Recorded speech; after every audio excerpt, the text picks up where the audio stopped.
Sheehan's Rust Roofing. The Chiefs have just come out on the ice for a warm-up period. They're about to try for their 5th consecutive win.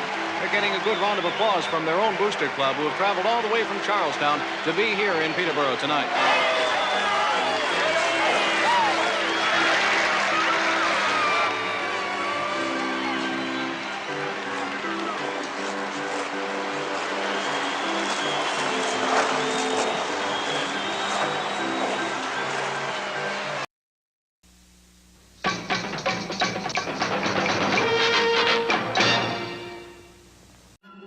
Stop doing those diet or workout fads to lose weight. Use the tried and true approach from Rockin' That Ideal Life that helps you find balance while enjoying food in moderation and nourishing your body. Try the Lean 30 program at rockinthatIdealLife.com and let today be your last first day of your weight loss journey. When buying or selling your home, you need to feel protected. Realtor Mike Burgoyne not only looks out for your interests, but as a St. Louis area police officer will make sure you feel safe and well-informed with every decision. Email Mike at strikewithmike.com and start the process today. That's Mike at strikewithmike.com. Welcome to episode 8 of season 13. This is episode number 436, all-time of the often imitated, never duplicated. Yes, a few of us are sleeping with mothers. We're the original St. Louis Blues hockey podcast, Let's Go Blues Radio. Special thanks to our sponsors, Dustin from rockinthatidlife.com and Realtor Mike Burgoyne, who you can email at mike@strikewithmike.com for proudly sponsoring the show. Please check them out. Also, don't forget to check out our t-shirt shop at letsgoblues.com for some well-designed and fairly priced Blues-themed t-shirts. It's Wednesday, November 29th, and we're streaming live on YouTube, Facebook, and Twitter. To interact with the show on social media, our handle on all social channels is at LGB Radio. Just search for us, and you'll find us. And if you haven't already done so, please like, follow, subscribe, ring the bell, buy a t-shirt from our shop, kidnap people, and torture them by making us listen to our first ever episodes, or do whatever you can do to help us out. I'm your host, Jeff Ponder, and I'm joined by Kirk Price and Bill Day. Producer Austin is kidnapped and being forced to listen to our first ever episodes right now. Have you went back and listened to the first episode? I know you have. I know you have. I know. I definitely have. It's kind of it's not good at all like how it is now. It's good in one hand, and then it was the first one. It was pretty good for a first episode, but it's not very good. No. Considering the fact that that was literally the first time you and I ever met in person. Mm-hmm. Was when we recorded our first show. So, yep. And look at us now. We're best of friends. We do everything together. That's right. Hold hands, skip through the That's right. Prairie. I don't know. What do people do? What do friends do? I don't know. I don't have real friends. Tulips. Tiptoe. Tulips. Tiptoe yeah, through the there tulips. You go. Yeah, that's true. Yeah. Listen to It's a Wonderful Life or watch It's a Wonderful Life. Yeah, we do all that stuff together. we just listen to movies together. Yeah, we listen to all kinds of movies. We like to listen to Clerks. Yep. The agenda for tonight's show includes the Blues going 500 against Central teams, Bally Sports being the asshats of the sports industry they are, the NHL implementing changes to the All-Star game, the Blackhawks refusing to stay out of the spotlight, all that and more on this powerfully dramatic episode of Let's Go Blues Radio.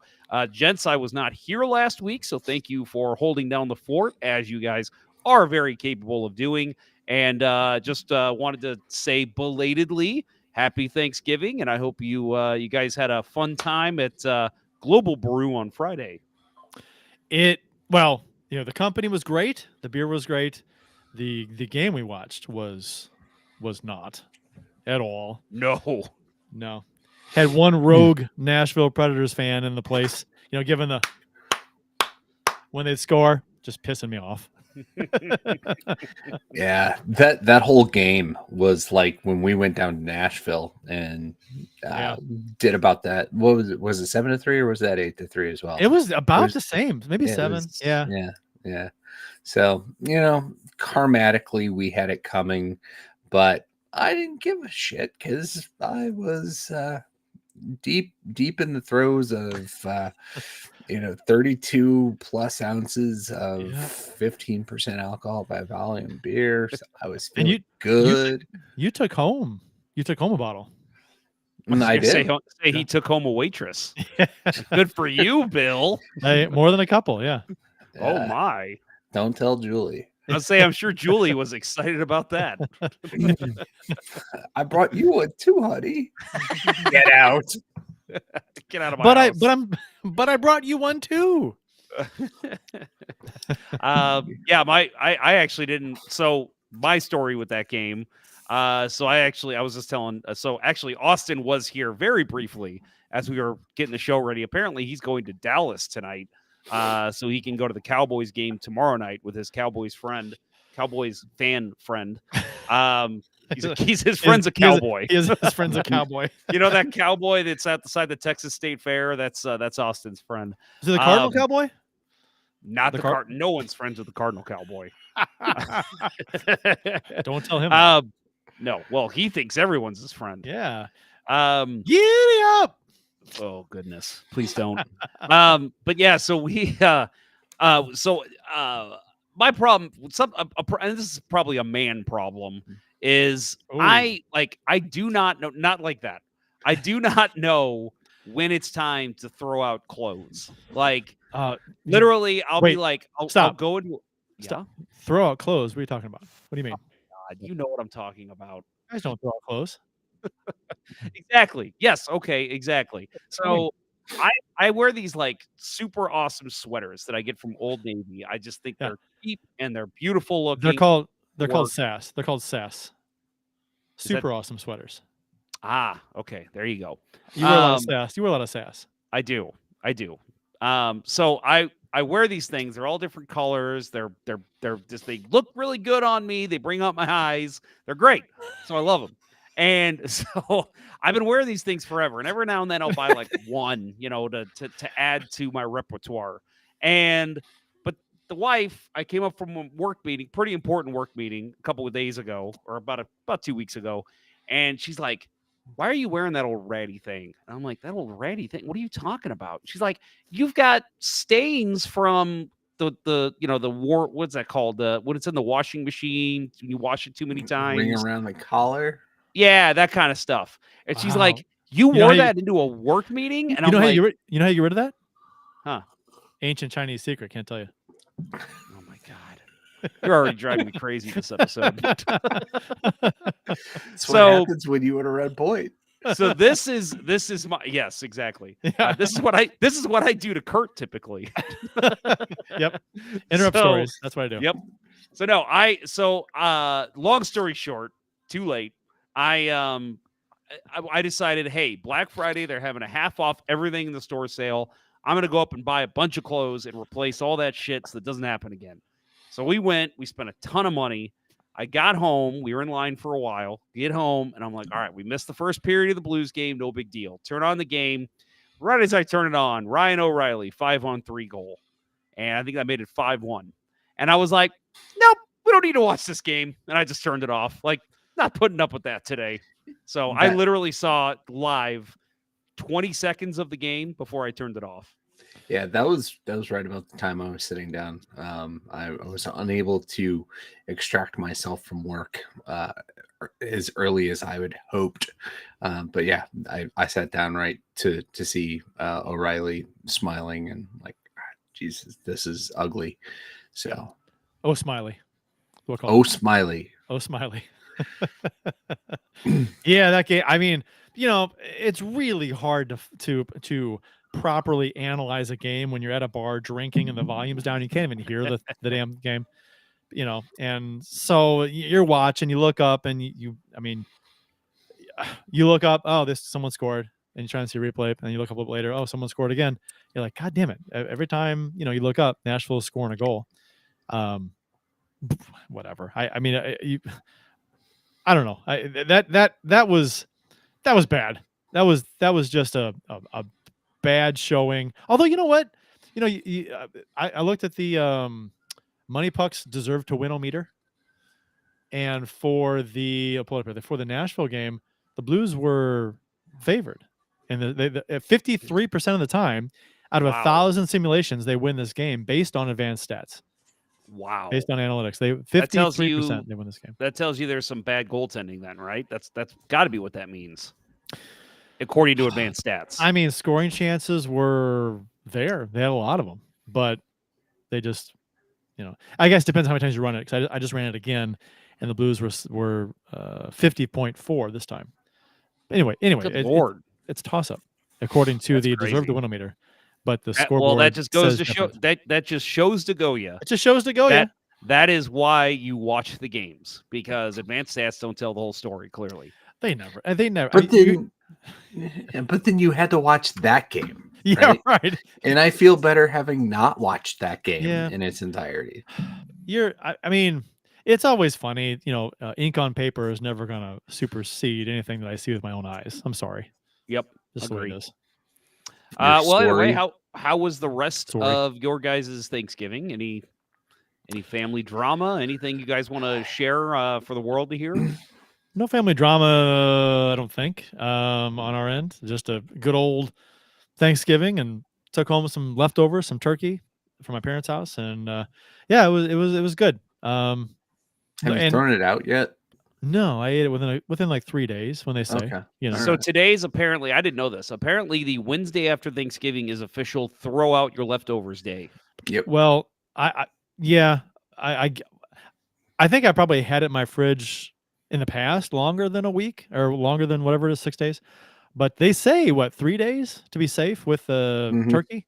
I'm like, Yep. screw that. 3 days. No, I mean, I've gone Absolutely 5, not. 6, 7 days before. I'm like, 7 days, you smell it. If it smells fine, it's fine. I'm the same way. It's like milk.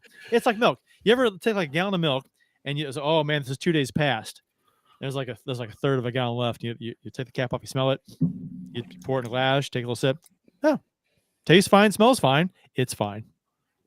Agree. Yeah. I'm the same way. Yeah. I feel like we had pumpkin pie left over. And let's see, Tuesday. No, today's Wednesday. So that would have been Monday. It basically said it's supposed to be thrown out by Sunday. I checked it Monday. I smelled it. I looked it over. Looked fine. But then this morning, I was like, I wonder if I should throw this out. And I looked, you could see a little piece of mold growing in one spot. Oh, And I was like, yeah. today is the day to throw it out. Yeah, you any the presence of mold is like it's like that should obviously be. Well, Right. what's your favorite Thanksgiving side? Mashed potatoes.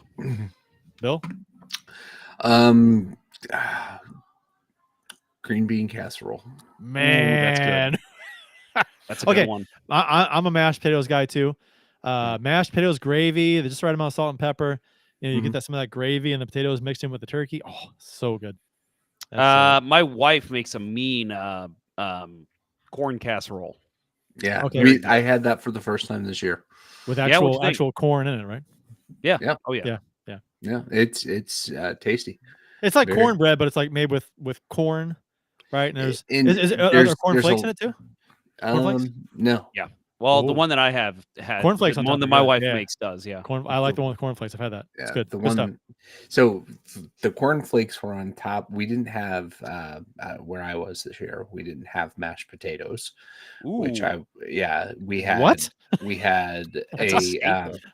we had au gratin potatoes covered Okay. with cornflakes. Oh, okay. So we got the cornflakes then too. Yeah. But yeah, no, our Thanksgiving plans changed dramatically, kind of last minute. Julie's parents had not been feeling great, and so that's where we always go. And so we're talking to him on Wednesday, and Julie says, "Hey, do you guys mind taking a COVID test?" And lo and behold, there's COVID running rampant in that household. So we wound up just went over to my sister's. I was heading there anyway to take my dad, so we were able to crash there and had a Nice. great time. So Awesome. Well, I'm glad it worked out. More of that girl. Yeah, Amy says that I worked really hard on the rolls I brought to my family dinner. I did. And I was asked. I didn't ask what I should bring. I was told to bring rolls. I'm not sure if that says something about me or what. Because I mean, I'm not gonna lie. I like to cook. I can cook. I'm not a bad cook, but I'm happy to get rolls and bring rolls. So I went. I didn't just buy the old brown and serve rolls, which are fine, but I went and got artisan rolls. They were Okay. very, very, very good. So I spent a few extra bucks on rolls for the fam this year since I guess my part was not a lot. labor intensive as far as the dish I brought. We always do the Hawaiian rolls, which I Those can are eat good. those all day. Those are good. Oh yeah, phenomenal. the Hawaiian sweet rolls. I did go to my parents. I did make the mashed potatoes. I did. I helped out. I got there early, so 10 pounds of mashed potatoes I had to mash. Ooh, yeah. My mom makes about the same because I love having the leftovers afterward too. 10 pounds of mashed potatoes, 4 pounds of butter. Oof, that's amazing. So Ken Morris in the chat here says, "Is Mr. Ponder really wearing an Avs jersey?" I am not, sir. What I am wearing is the Waves. The Maui that's Waves. from, right? Is that's one of is that the team that Gordon Bombay played for? Yeah. Okay. All right. Yeah. In Mighty Ducks 2, right? That was Mighty Ducks 2. That is the minor league team for the North Stars. Yeah. Yep. No, I am not. I would never be caught in an Avs jersey, please. You know what the Avs should do? Their next outdoor game. You know how so this is a stretch. So their normal jersey would be an Avs jersey. So they could do an Avs not jersey. Like the Avs and the Avs nots. Oh, God. Oh, that's the bar for the show, huh? But yeah. Come in above that, and you'll be doing okay. Oh my goodness. All right, first story we'll get to, guys. It's not a good one, and it's one that I don't know, kind of breaking news. Whoa! We're doing beers. Oh, what am I doing? What am I doing? This is why I don't run points. We got talking hockey way too early in this. Yeah, we did. It blew my mind. I'm so sorry. I got a good one too. Beers of the episode, guys. My bad. Episode number 439. You can follow us on the Untapped app. Kurt's at Seat Price 12, Bill's Billy Blue Note 33, and you can follow me, Jeff, at JPonder 94. I believe we've been leading off with Bill. Yeah, we have, and we shall again. I have the Bourbon Counties. I decided that I need to go through and thin out the herd, and realized I actually have some with 2018 labels on them. So we are at the 5-year mark. Yeah, it's time to drink these up before they're too terrible. I have one 2018 as well, and I brought it to Thanksgiving to drink, but nobody wanted any, so I didn't open it. I didn't want to drink it myself. Yeah, so I have I actually have 2014, 2015, 2016, 2017, and I will not 14. I will not open those at this point. Just keep them forever now. Yeah, I am. They were in a box that pass those on to your grandkids when we moved. So I was newly married in 2014. Man, that's crazy. I have beers older than you. Beers older. You have beers older than my love for my wife. Because you only started loving her on the wedding day. Right. Yes. Right. That's how marriage works. That's how marriage works. Exactly. You get it. I've never gotten it. I haven't done that yet. So you're common law married at this point, right? I'm sure we are. I think you are. coming up on 24 years, I'd say yes. Whew, yeah, that is a long time. All right, mine. I'll go next. So I've got the peanut butter chocolate milk stout. One of my favorites. A staple. And creations. Yeah, the absence of light. Just unbelievable, rich, good stuff. All three hosts on this show recommended. If you haven't had it, you can find it in pretty much any grocery store now. This is the season for it. So just if you like dark beer at all, and you like peanut butter and chocolate, this is the beer for you. It's fucking phenomenal. I have, where's the camera? There it is. Let's pull it up there. Whoop. I got one of the candy bar stouts from Four Hands, this one is the Snickers, based on the Snickers bar, but it is very similar, well, a little bit, to the absence of light. It is the peanut and caramel chocolate milk stout. And if you like peanut butter stouts, you will like this. You can taste the peanut butter in it, quite good, and the caramel gives a little bit of something there. It is quite good. I went by Four Hands to pick this up, and I got a sample of I got the variety pack, so I have all three. varieties here. The one based on the Charleston Chew, and the other one based on Almond Joy. So the Charleston Chew is like a marshmallow and chocolate milk stout, and the Almond Joy is a coconut and chocolate milk stout. So, and I had a sample of both, and those were quite good as well. So, those do sound a lot better than the Fruity Pebbles stout from yeah, last year's. from last year. Yeah. You know that I think I had it on the show, didn't I? And I had like gummy bears with it, and I said, Mhm. boy, if you eat gummy bears with the Fruity Pebbles stout, I think it tasted a lot better. It was so Yeah. weird. It was a weird pairing. Yeah. No, I did tropical Skittles with it, and same. Yeah. Very good. Yeah, I agree. It went from a stout that was not very good to you pair it with something like that, and it goes to being pretty good. All right. So as I was saying before, I totally forgot about beers, which is the most important segment of the show. Our first news story is a little bit breaking today for those of you who may have seen it. Bally's may drop the Cardinals and Blues in September of 2024. They're calling it as, quote, as part of a wind down.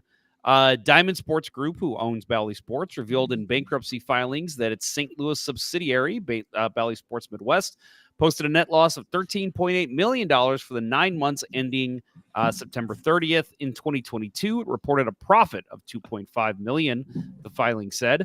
The Athletic reported this month that a judge approved a wind-down plan for Diamond, in which it broadcasts Major League Baseball, National Hockey League, and National Basketball Association games through September 2024. The end of the baseball season is why that date stands out, while trying to operate as profitably as possible, then begin to wind down and try to pay back creditors, including by possibly liquidating or selling off assets. This story came from Jacob Kern of the St. Louis Business Journal. So it sounds like there's kind of plans in place now, because we've kind of been wondering, when are we going to see Bally's just flat out drop the Cardinals and Blues? It seems like this might be the drop dead date for both teams, and it's unfortunate because it's right before the hockey season. But to me, I see this as you have got plenty of time, and I'm mostly looking at the Cardinals, to plan for a Cardinals network. And maybe you work out something with the Blues and you get them involved too, so you can broadcast their games. But to me, you've got almost a year here. You've got 10 months. Let's get this figured out and find out what's going to happen with the rest of these broadcasted games, since it seems like Bally's is probably not going to be carrying them anymore. Yeah, they're going to be broadcast somewhere. Whether and the talk is, like you said, Jeff, that the Cardinals can put together a network. They'd be spearheading it, and then the Blues would be on board with that probably as well. It'd be interesting to see, if there's a secondary station, for conflicts with the Blues and the Cardinals, because there always is, because the seasons overlap. So either way, the Blues are going to be on TV somewhere. It's just a matter of where. I mean, there's no team in the NHL that is not on TV. They're going to be on somewhere, but we'll just see where they're going to be. Yeah, to me, this is the kind of thing that's going to be a landscape changing kind of failure, that you'll either see, like you guys are talking about, the Blues and Cardinals getting together for an MSG style St. Louis based network, or you're going to see something like NBC Sports try to build here. But I think it's more likely that we'll go with the local Cardinals network. I kind of hope I hope the Cardinals do something local, and they could do all kinds of stuff with local college teams too, to fill airtime when the Cardinals and Blues aren't playing. They could do all kinds of stuff. I mean, thinking about it, and what a sports station can and doesn't do. I mean, you think some teams might be missing the boat with some of this stuff, and what they put on there and what they don't. I mean, they could do high school stuff, they could do college stuff, they could do all kinds of stuff. Do televise the high school football playoffs or something. That'd be kind of cool. I mean, who does anybody televise high school football games? Like, no, I don't. No. That'd be kind of neat. There is my God, it's like I think it's one of those like offshoot channels if you have the HD antenna. I think one of those channels does pick up local football games every Friday. That'd be kind of cool to have, but that's some kind of network for that. That'd be kind of neat. Yeah, I know that there was local access broadcast of hockey games when I was in high school hockey games when I was in high school, and it was always fun when you'd show up to the rink and see that there was a minor TV crew there. But yeah, it would be cool to see some professional production around those kinds of things, and with the kind of the boom with Lindenwood going D1 and SIUE playing bigger games, why not? SIUE soccer team is really, really good. Yeah. So. Yeah. There's plenty of good sports out here. There's not only just hockey, but there's baseball teams. I know Mizzou has a pretty decent baseball team. You could pick up something like that. I don't know if they're under contract anywhere, but there's plenty of stuff you could do. But I think either way, I think this opens up the door for something really unique and cool. There is a chance, like I think Bill, you said that maybe there's like going to be an NBC Sports St. Louis, and they start picking up all the Cardinals and Blues games, which would be fine. NBC Sports does a good job with their local stuff. But I would love if we could see something actually from St. Louis. Like maybe an investor says, hey, Cardinals, Blues, here's a couple $1 million. Like, let's do this. Let's buy the rights. Let's broadcast these games locally. That would be incredible. I've seen some people suggest that maybe YouTube is interested in kind of an Apple TV style, just with team by team basis, picking up all their games and streaming them. Whatever it would be, I'm all for it. I think it's something innovative and different than these awful TV contracts we get where we're getting blackouts everywhere. If we could start seeing some minor change in that area, I think that is for the best for the entire sport. Well, we will. It's 10 p.m. Do you know where your children are? Perfect timing. Perfect. Thank you.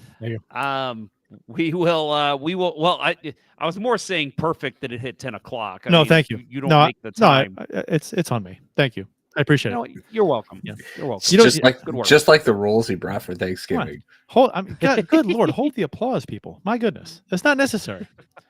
My goodness. Yes, I think I hear Jessica applauding upstairs. Yeah, she's very. There excited. are women crawling under the desk. Get out from underneath there. Come on. Oh my. Oh my. Just tearing away at your pant legs. How'd you get in here? Okay, you can stay. Just damn be kids, quiet. let them in. Just be quiet. Well, we will get to talking about the Blues' last 4 games, as well as some news around the NHL when we come back from our break. You are listening to Let's Go Blues Radio, and this is Jeff, Kurt, and Bill. We'll return after these messages. We've all tried a diet or workout fad at one time or another, but it always ends the same, right? We either lose the weight and then get back to our routine, but then put the weight right back on, or it just simply never takes hold. It's time to move into a habit-based program that focuses on organization and simplicity. Rock and That Idea Life's Lean 30 lays it all out for you with the correct food to eat, how to meal prep, and even sprinkles in plenty of healthy recipes. With Lean 30, you'll get the full ID Life arsenal, including energy for that needed kick, a tasty Nourish shake for your needed fiber intake, Slim Plus to help control your cravings and provide a metabolic boost, Lean capsules help bust those sugar cravings, and IED Nutrition gives you the added punch you need that takes the guesswork out of what supplements to take. Join the many who are seeing success and make this your last first day on a new program. Visit rockandthatidealife.com to get started, and remember to email Dustin at rockandthatidealife@gmail.com for an extra 10% off exclusively for Let's Go Blues radio listeners. Start your transformation to the confident, vibrant person you've always wanted to be with rockandthatidealife.com. Center Ice Brewery is a beer lover's dream for hockey fans. Based in St. Louis, Missouri, owner Steve Albers has been brewing hockey-themed favorites for thirsty sports fans since 2017. From the Beauty IPA to the Old Arena Lager, A cold, frosty, hockey-themed beer is just what the doctor ordered for hockey fans in St. Louis. Make sure to check your local beer store for Center Ice Brewery beer today. LGB. Let's go beer. St. Louis hockey fans know how it takes a reliable captain and a team of hard workers to achieve major goals. As a police officer and a hockey player, Realtor Mike Burgoyne would wear the C in any situation. As a leader in the home buying or selling process, Mike has surrounded himself with a team of trustworthy inspectors, lenders, and escrow officers that work together more cohesively than Hall & Oates. And as a member of many teams in his life, Mike knows the service our first responders, veterans, nurses, teachers, and yes, even you Let's Go Blues Radio listeners provide the community, so he offers special rates to those individuals. Find the value in Mike's leadership and teamwork today by emailing him at mike@strikewithmike.com or calling 314-753-4060. He'll work closely with you and only show you the homes that match your goals. That email again is mike@strikewithmike.com or call him at 314-753-4060 and succeed with your new teammate today. And now, back to Let's Go Blues Radio, the longest running St. Louis Blues podcast with Price, Ponder, and Day.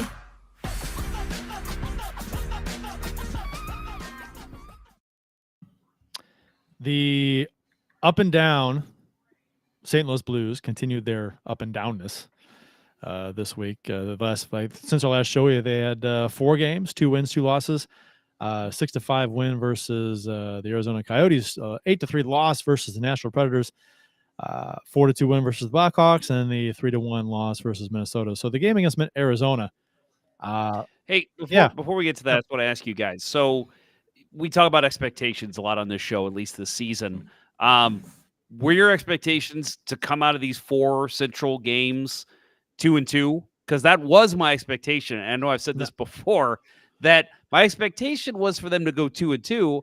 I just didn't expect it to be the way it went. An 8-3 loss, a 6-5 win, like that kind of shit was weird. See, okay. Looking at who it was in the division, Arizona, Nashville, Chicago, and Minnesota. I don't know what I expected, but I thought they should have won 3 of 4 from those particular teams, maybe. Arizona. I think Bill said that last week. They should be 3-1. Even though Arizona has had our number, we've had trouble with them in the past. You know, we did beat them. The game against Nashville was surprising in how it turned out. The game against Chicago, not surprising. The Minnesota game, we'll get into, it was, I mean, there was a lot going on with that game as far as their streak and their new coach and everything. So who the hell knows how that game was going to turn out? We can talk about that when we get to it. But yeah, I mean, 2-2, not the worst thing in the world. You'd like 3-1 from these 4 teams, but you know, I mean, whatever. I mean, the expectations with this team, like I said, has been, you know, they're a fringe playoff team at best, probably, and that's where they are right now. So, I mean, I'll say I actually expected basically for it to go loss, win, loss. I thought they'd lose to Arizona, win the 2 middle games, Nashville and Chicago, and then they feel like the get well soon card for the NHL this year. I think I said that on Twitter, that you're struggling to score goals. You need a win. Play the St. Louis Blues, because for some reason the Hyde version of this team will come out for that game, and that's how I felt going in against the Minnesota the game. Yeah, the Jekyll and Hyde thing is you know, frustrating as hell, right? And Justin Scott in the chat did bring up asking earlier, can't wait to hear you guys' thoughts on the Blues right now with people being bipolar. Don't be like this team, right? They're you know, they're in a playoff spot, but they're frustrating as hell. Don't live your life based on the way this team is going, because it's going to frustrate the hell out of you. I wasn't expecting more than 4 points out of this swing. If we would have got 5, I would have been happy. But again, it's not who you expected, right? I think we all pretty much had it a lock that we would get 2 points out the Hawks. But it's, it's kind of anything goes. And then when I saw, over the weekend that Evanston got fired, like, oh, we're going to lose. First game, Right. Yeah. First game with them, we're going to lose. So. That's always, I think you said that on Twitter too, Jeff, is that, that first game, especially, with a new team and a new coach, a coach with a new team. A new team. God damn it! A team with a new coach. They're looking to impress the coach, and to play well, and they want to look good for the new guy, right? So they're going to do everything they can to play their best. Which makes you wonder why they weren't playing that way before, but whatever. Well, yeah, I was chatting with my buddy Ryan, who's Minnesota guy, and he said, I've met him. Yeah, you guys met him at Center Ice back. That was back when he was living here in St. Louis, and then decided it wasn't cold enough here, so he moved back north. But he looks like a puck buddy. Yeah, he is. He's total puck buddy. But the way I put it to him, it felt like the Wild had been playing super tight with dead man walking coach, and once that guy's finally actually dead, a weight's lifted off the team, and that seemed like what it was. And bringing in a seasoned guy like John Hines, who they covered it in the broadcast, he wasn't just sitting around waiting for a call. He was watching games and had a good feel for teams that might be coming calling, and whatever he did to get them lit last night was good.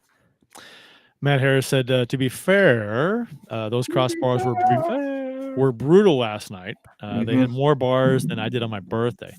That's true. I mean, they hit two within 20 seconds of each other. Yeah, two on the same shift. Kyrou and I thought Prunovich, and I thought they didn't say it, but I thought Shen on that when he tried to jam in the rebound. I thought his dribbled against the post too. I could be wrong, but it was outside. The replay looked like it was close. Okay, the replay looked close.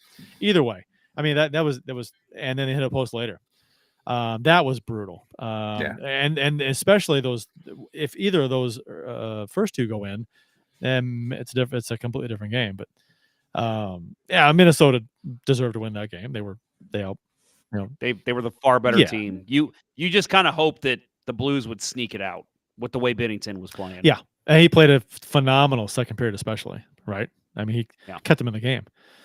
And the Money Pucks deserved to win a meter, which I like to touch on every now and then. Had the Minnesota Wild after 1,000 simulations on advanced stats, winning 67% of the time. So, and they had Nashville losing more often than not against the Blues. Yep. That's just wild. Yeah. That is absolutely wild. No pun intended. Yeah, and it doesn't matter how many times you run it. The Blues always get the slight edge just a little bit against Nashville. Yeah. So that's kind of interesting. I mean, if you look at the hot spots too for the scoring chances, the Blues had a lot. And they got good goaltending in that game. Really good goaltending. So I mean, again, it was hard to properly analyze the game watching in a bar with no volume. But looking at the heat maps and everything and the stats, and it's like, the Blues maybe deserved a better fate in this game a little bit anyway. But it is what it is. You can't allow that many goals. You don't get the good goaltending. So let's get into the Coyotes game real quick. Anything you guys notice? So first of all, let's talk about the lineup. So they had the same lineup as they did against Anaheim, which was that 3-1 win you guys talked about last week.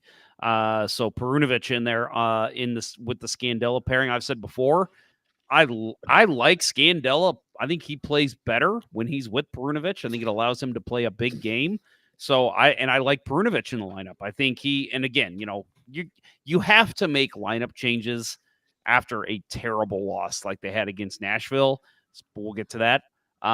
But going into this game, I felt good about the lineup. I like the forward unit. But man, I did not think we were going to have the game we had with God. It was so back and forth. The whole game. I know the whole game. A lot of NHL fans love that. I know Puck Podcast. Those guys talk all the time. They love the back and forth and goal. I hate those games. I hate them. not only as a Blues fan, just like as a hockey fan. You would have hated. When I watched those games. You'd have hated games in the 90s in the Smythe division. The old 7-6 games. It was a little different back then. I'm saying now, like the way the defensive structures are set up, like to me, I want a sound defensive game. I enjoy those more than the high scoring games. And when they're just skating back and forth, it's like, good Lord, like this is too much. I need some sustained offensive pressure and some good defensive plays. In a game like that, there wasn't any of that. It was all just back and forth and no defense. Blues outshot the Coyotes in this game, 31-25. The face-off percentage, 61.3 to 38.7. Blues dominated on the face-off dot. They have been all season. Yeah. That is one very good strength of theirs. They have been so good on the face-off. So, and Kevin Hayes has been a big part of that. You want to bitch about Kevin Hayes' game? I think he's played very well in the face-off circle. Yeah, after trading away O'Reilly last year, I didn't expect a whole lot in the face-off department the year after he's gone, but man, they've really impressed. Thomas has been incredible. Yeah. Verana was not dressed for this game. So, and I can tell by looking at your face, Jeff, you got some thoughts about Verana not playing in this game. I do. Well, okay. I just want to say I put notes in our outline before last night's game. I thought Verana was the worst player on the ice last night. So I do think we will see him scratched again. But I will say going into this game and going into the Anaheim game, it seems like Verana is always the scapegoat for Berube. Yeah. Like, oh, well, the Blues didn't score a lot of goals, or, oh, they were hemmed in their own zone too much, and there were turnovers. Verana, you're out. It's like, I don't understand that. He's one of your few offensive weapons. Again, I think he had a horrible game last night. But outside of that, I just feel like this guy is like one of the few guys who you can kind of rely on to at least, because he's a shooter. Mm-hmm. And that's what this team needs. They don't have enough shooters. Like, maybe he's not putting the puck in the net, 50 times a year, but you need guys who are going to drive the puck to the net and then have guys crash and create some traffic. And you're not doing that if you don't have the shooter on the ice. And to me, Kyrou and Verana are really your only two shooters, at least offensively, for the forwards on this team. So when he's always the scratch, like, oh, we lost a game, Verana's out. That kind of drives me crazy. Like, let's keep him in and maybe put Alexandrov in for like a Blay, or which we have seen a little bit. But to me, I don't know. I just feel like Verana, always the go-to to get scratched. Yeah. Just feels weird. Well, he's also not getting a ton of playing time either. He's getting like 12 minutes, 12 and a half a game. So not exactly, what Saad is getting, 15 minutes. Hayes gets 14 and a half. Shen's got 17 and a half average this season. So, he's not exactly getting some ice time either. Blay, he gets more than Blay. He gets about a minute per game more than Blay. Blay gets 11 and a half. But still, it seems like Verana has a lot of raw abilities that's just not being tapped into like it maybe could be.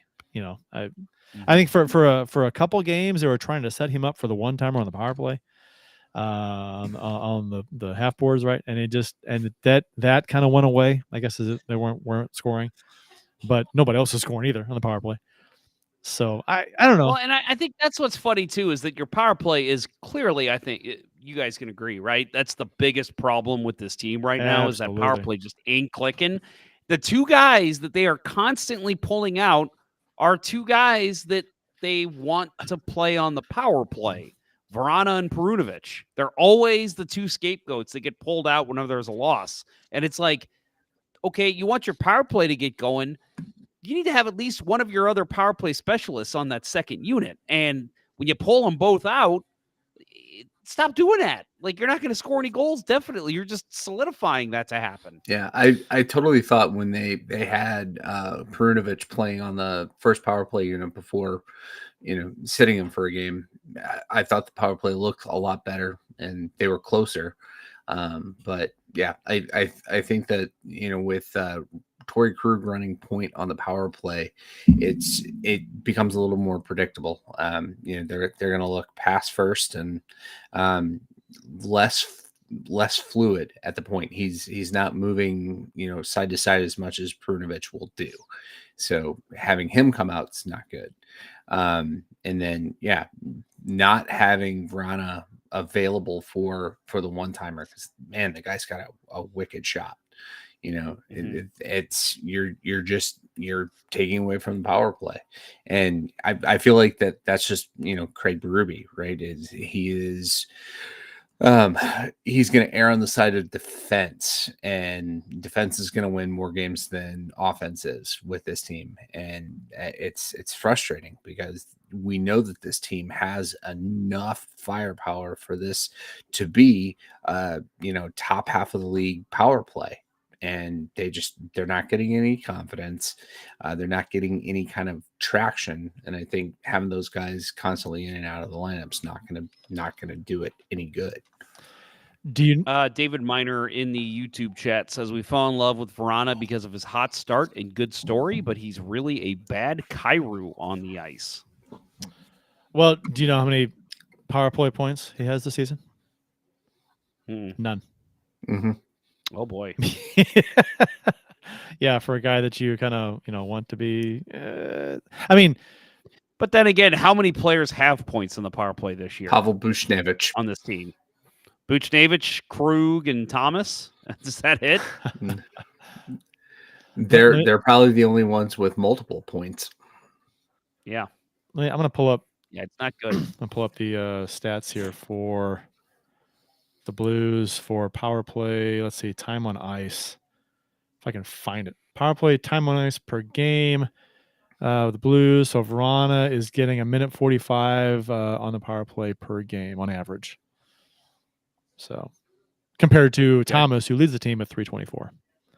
But as he should, deservedly so. Yes, right. No, offensive leader of this. He's team. one of the guys that he's one of the few guys that I've not been upset with. On do you know who gets? Play. I think he's making all the right plays. Do you know who gets 14 seconds more power play time per game than Vrana? Krug. Hayes. That's interesting. Yeah, I thought so too.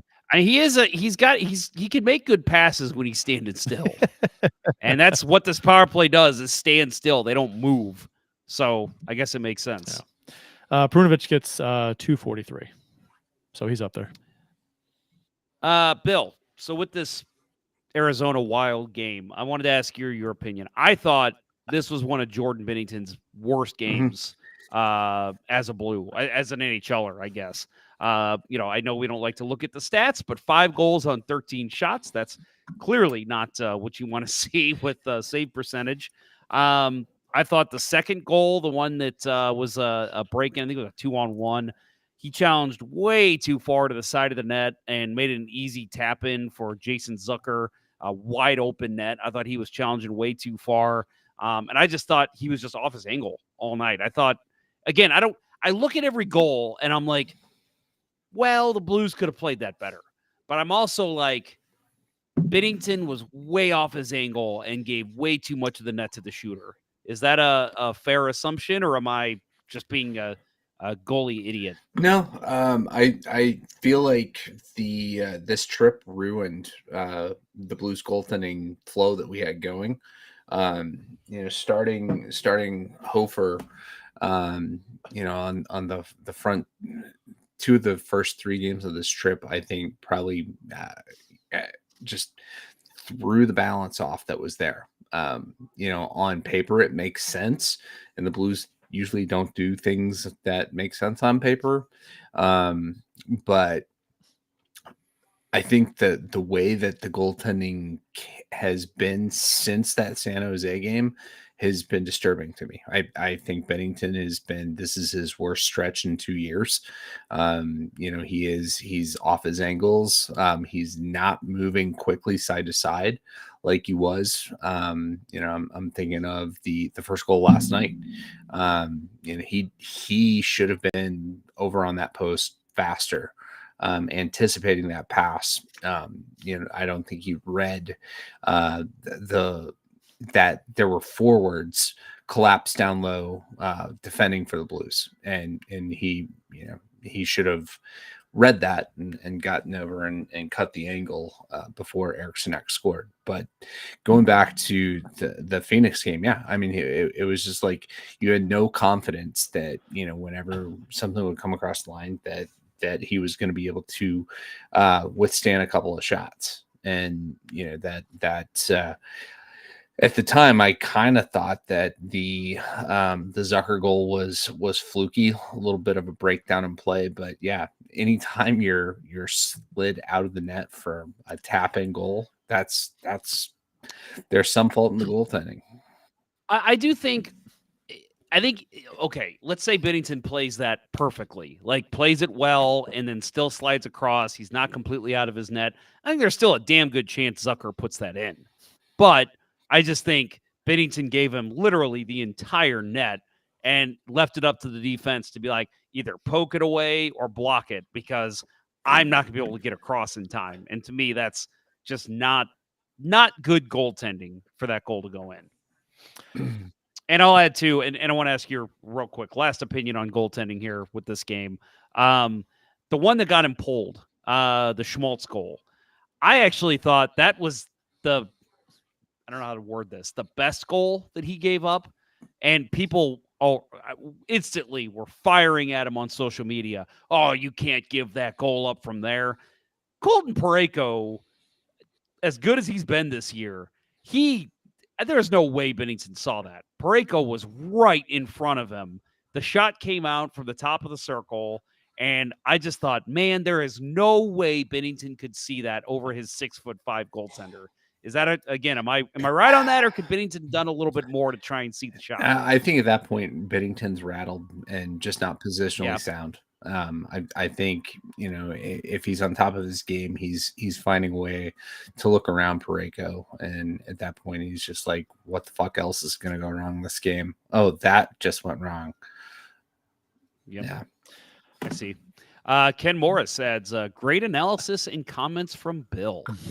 Bill, you always get so much praise on this show. People clearly like you the best. Something like that. You know what as far as goaltending goes with these last 4 games, so Hofer started against Anaheim last Sunday. So, and they got Arizona, Nashville, Chicago, Minnesota, 4 division games. I would have, and so you got 2 days off after Anaheim.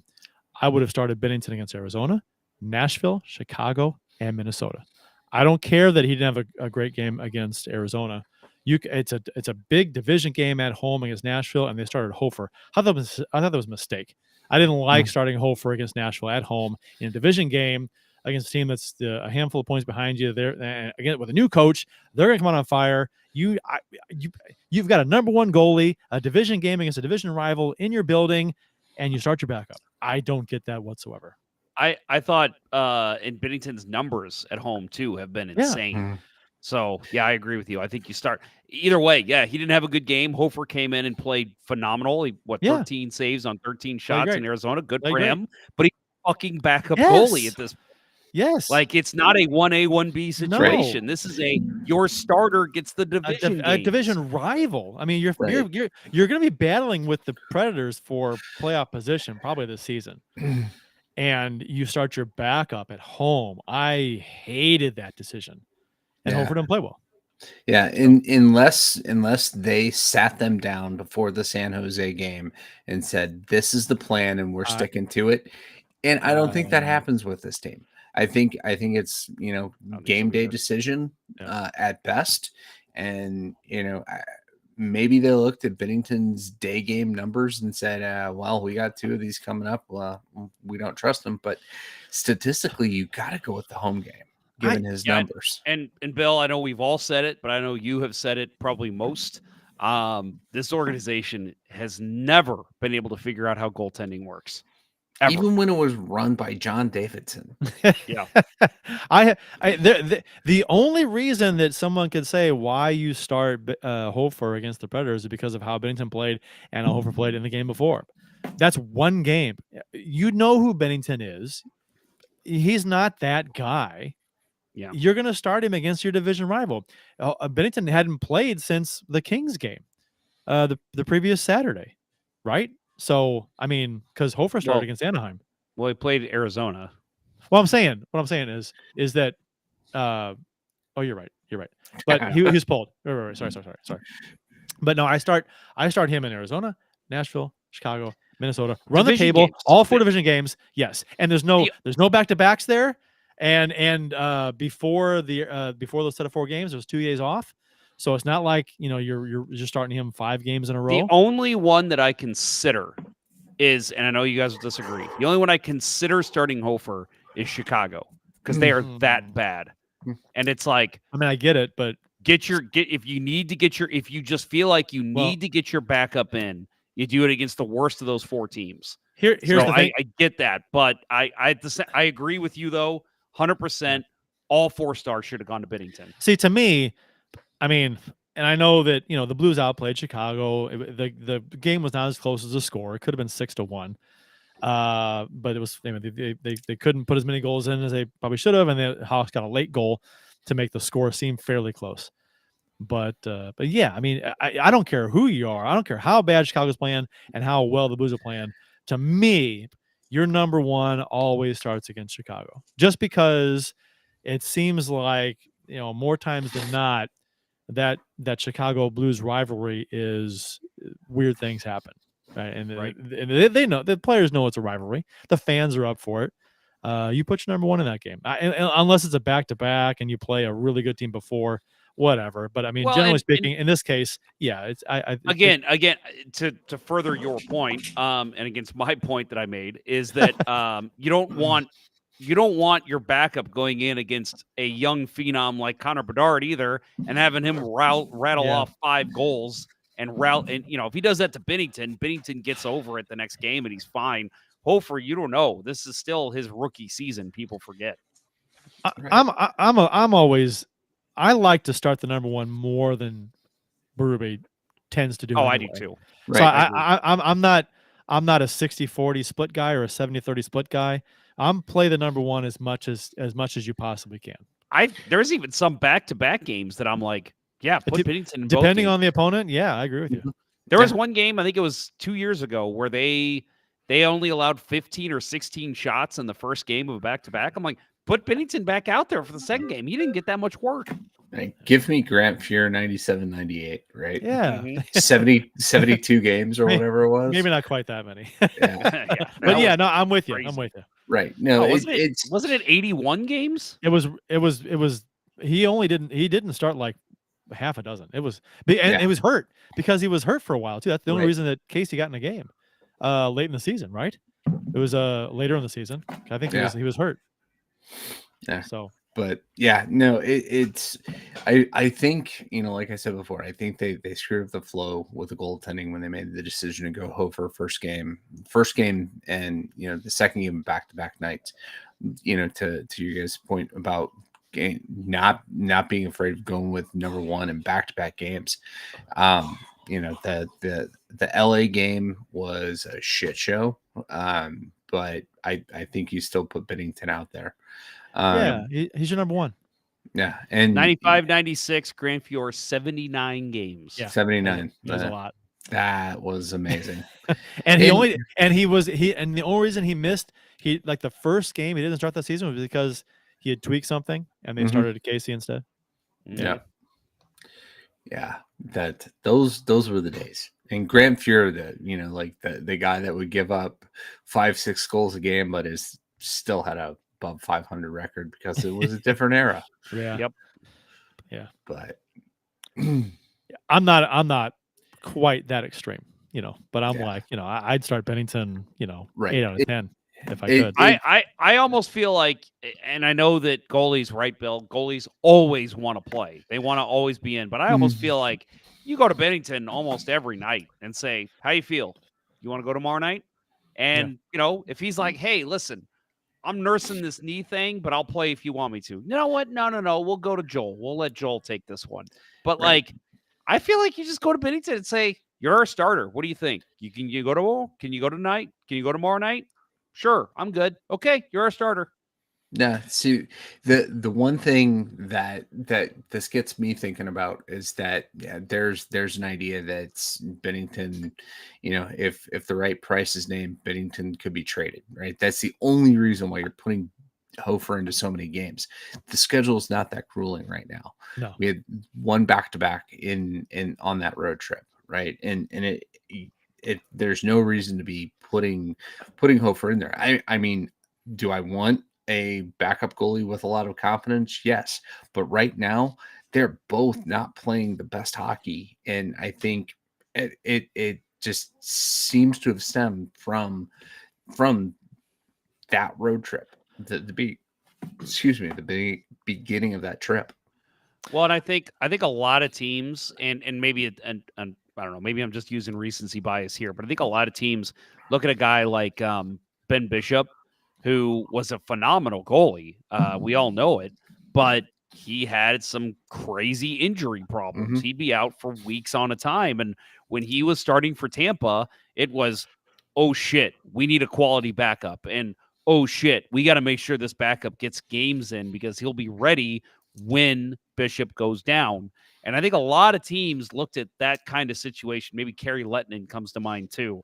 Just these oft injured starting goalies. And they said, we got to make sure our backups are getting time so they're ready if they have to be the starter.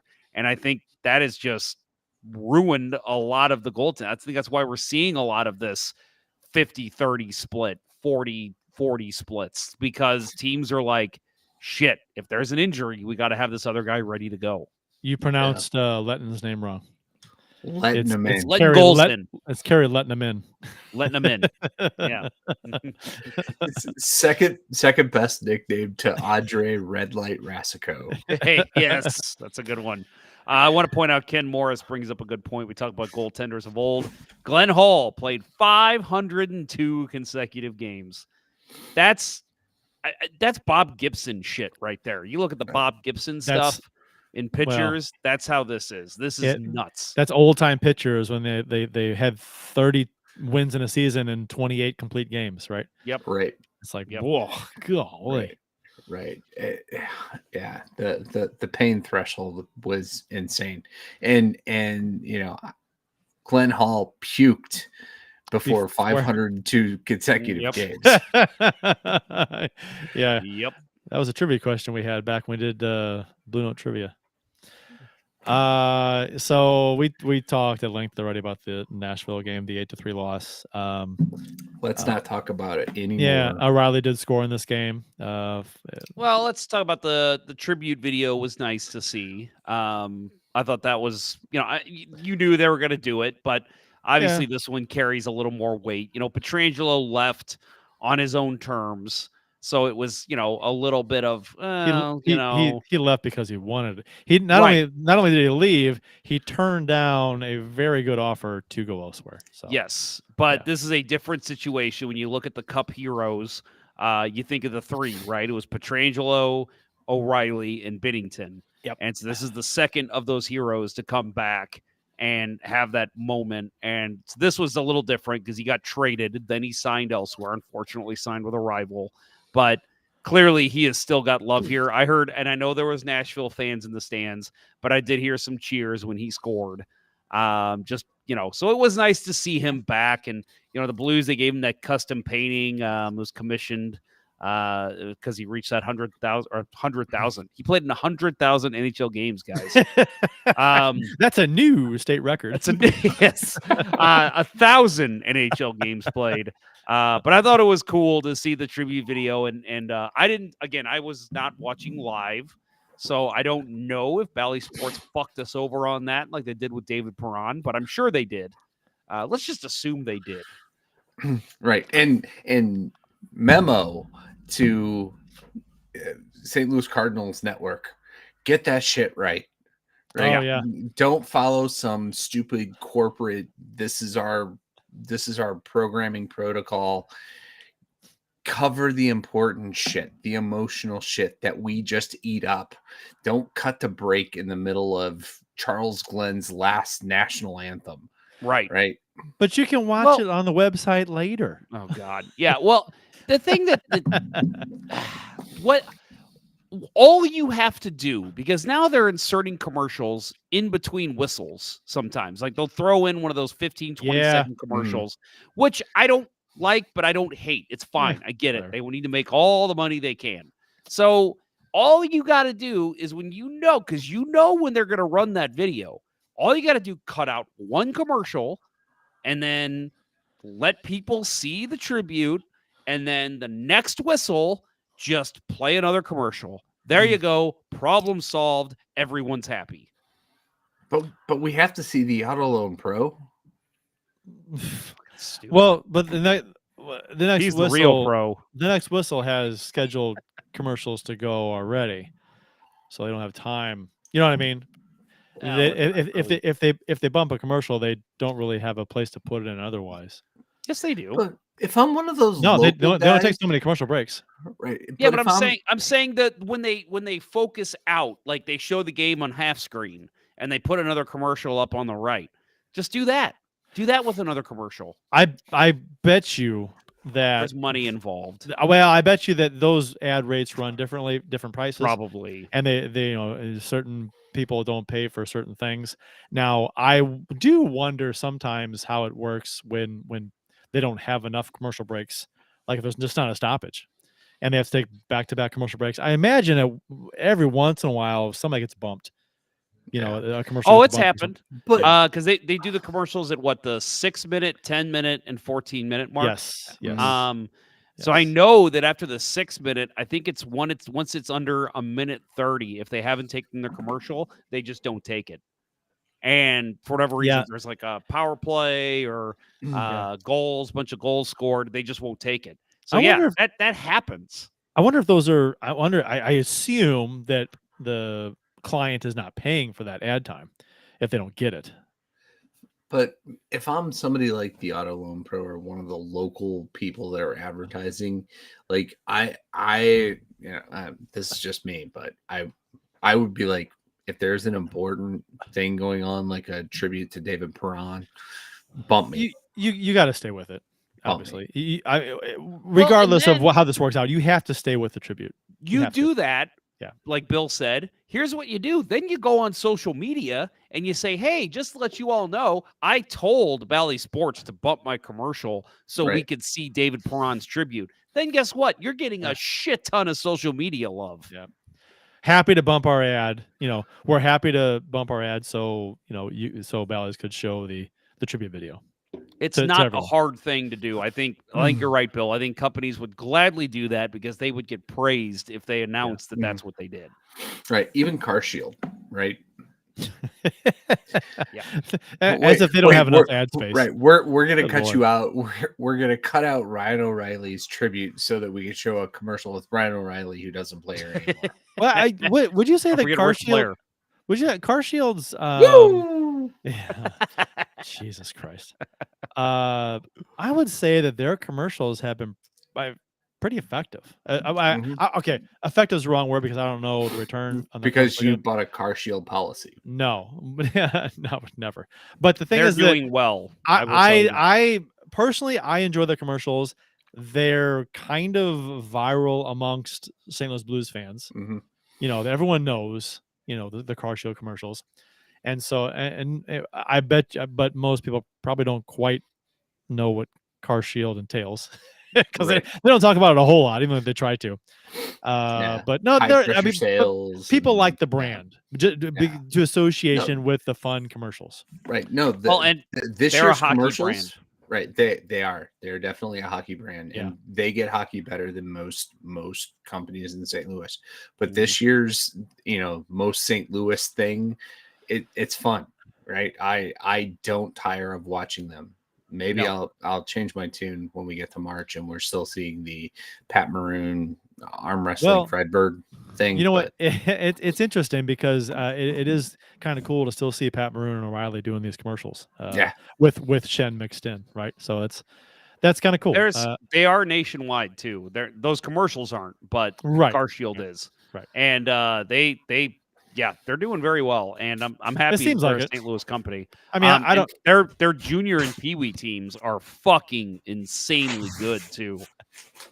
Like I was in New Jersey in a hockey shop, and somebody mentioned Car Shield, and I just kind of perked my head up, and I was like, you know, Car Shield? They're like, oh God, their team just kicked our ass 10-2. And I'm like, they're good. And he's like, yeah, damn St. Louisans. And I'm like, yeah, damn St. Louisans. Yeah, back in the day, that was CompuWare and Little Caesars, right? That Detroit owned that market, and we're starting to compete there. I love it. Yep. So the Blues ended up taking on the Blackhawks for the first time this season, beat them 4-2 in a game. I said earlier, touched on that and said that score wasn't really indicative of this this game. I thought the score could have been more more lopsided, 5 or 6-1, something like that. But good game of the Blues. Also, Chicago's a very bad team. They're not good at all. They're terrible. Yeah, no. And let's face Soderblom it, played amazing. He played very well. He did. He was God. He was such a bright spot for the Hawks. Well, and we've talked about before the Blues playing down to their competition, and that was my fear going in. You know, clearly San Jose stomped them, LA stomped them, Vancouver, who's playing well, but stomped them. I thought, playing worse than the competition. I could just see like, damn, Chicago's going to come in and put a 5 spot on us, and I'm glad that didn't happen. I wasn't confident about that. I thought it's a chance, but I think the Blues will pull ahead, and they did. I think they for the most part dominated play, like you said. I think Soderblom Bedard played really well. He did. I think Bedard would have had to run wild on the Blues for the Hawks to have a chance in this game. Yeah, which he couldn't, because I thought. Oh, go ahead, Bill. I was going to say, there was a shadow over the Hawks, unbeknownst to the rest of the hockey world at this point. Right. Really, the rumors had started, but obviously they weren't in their right mind in this game anyway. Yeah, I can't wait to talk about this later. I know. Yeah, we will talk about this. But all right, going into this game, let's also mention Taylor Hall out for the season. Corey Perry not in this game. So Corey 2 Perry of their guns retired, forced probably retirement forever. Right. But we thought going into this game, like, man, that's 2 of their guns, 2 guys Bedard has on his wings that are gone. And I thought Bedard, I mean, he had a couple moments that was like, okay, this kid's the real deal, like we've seen all season.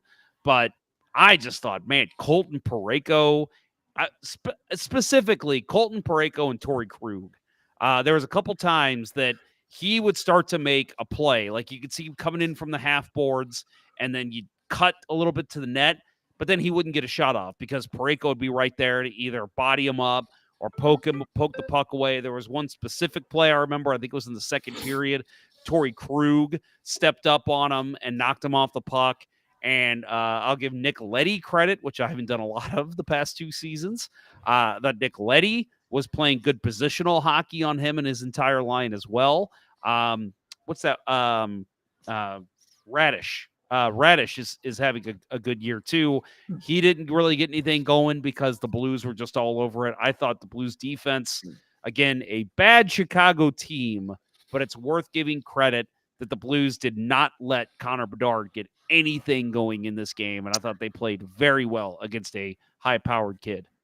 Do you know what so with 10 minutes to go in this game, so at the 50-minute mark of the 60 minutes in this game, do you know what the expected goals were at that point in the game for both teams? Take a guess. Advanced stats, right? This is advanced analytics. So we're talking about expected goals based on how many goals that each team should have scored based on the situations that presented itself based on advanced stats. You guys want to take a guess? Blues 8, Chicago 1. Okay. I'll say Blues 7, Chicago none. It is Blues expected goals 2.809. Blackhawks expected goals 2.863. The Hawks were up on the Blues. With 10 minutes to go in this game. Subjectivity of the home rink.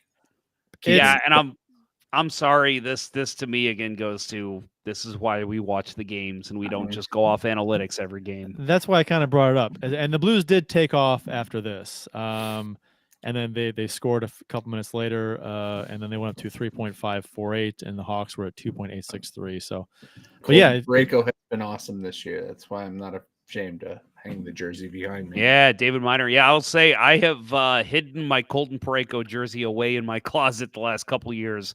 I might break it out when I go to my first game this year because he has been great. I can't praise Parayko enough for the season.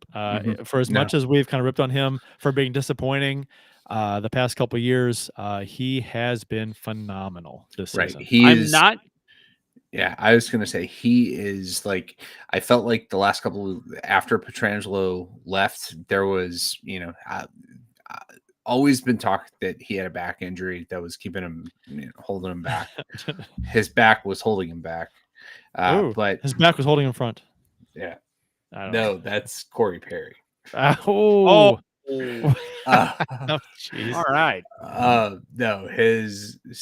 But I think his game got mental, and this year that's not there. He is playing a very focused brand of hockey and a very effective brand of hockey, and I love it. I'm ready to debate you on this, Craig Button. Yeah, he's doing everything that we said he needed to be doing the past couple seasons. Right? He's just doing everything in his own zone. He's taking up space. He's closing on puck carriers. He's getting sticks in lanes. He's not leaving the back door open like last season was like crazy. What the fuck? And he's carrying the puck up the ice. And so what have we always heard about him that everyone? Well, okay, in terms of generic Blues fans, it's he's a big guy. What does he play physical? And I think the three of us have always said he doesn't need to play physical. He just needs to play big. Yeah. And there's a difference because big just means you're taking up the ice. Yeah. You're not allowing guys to get behind you. You're not allowing guys to have the passing room, the stick handling room. Just take up ice. That's all you got to do as a crafty, big defenseman. And that's what he's been doing this year. This is Colton Parayko of old. This is Parayko of 2020, 2019. Like, this guy is what we thought he would be. Hopefully this continues through the rest of his contract. But to open this year, this is more than a sample size. This is Colton Parayko at this point. Krug's been good. I mean, Krug's been good too. And I think that's been a big part of the turnaround for the defensive unit generally as a whole. Krug and Parayko. That was a big, huge part of this defense that was not playing well. Right. And now they are. Separate components, right? Different pairings, and you have two players that have played to or above expectation. When last year they both played below expectation, the team is going to look a hell of a lot better, and they have.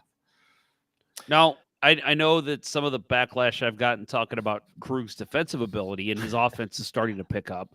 Some of the backlash I've gotten is he's still not living up to his contract. Okay, that might be true, but he's playing well. Like, I will say last year, and I said it on the show, and I think you guys agreed, at this point, don't even play him. He's a healthy scratch. He's awful.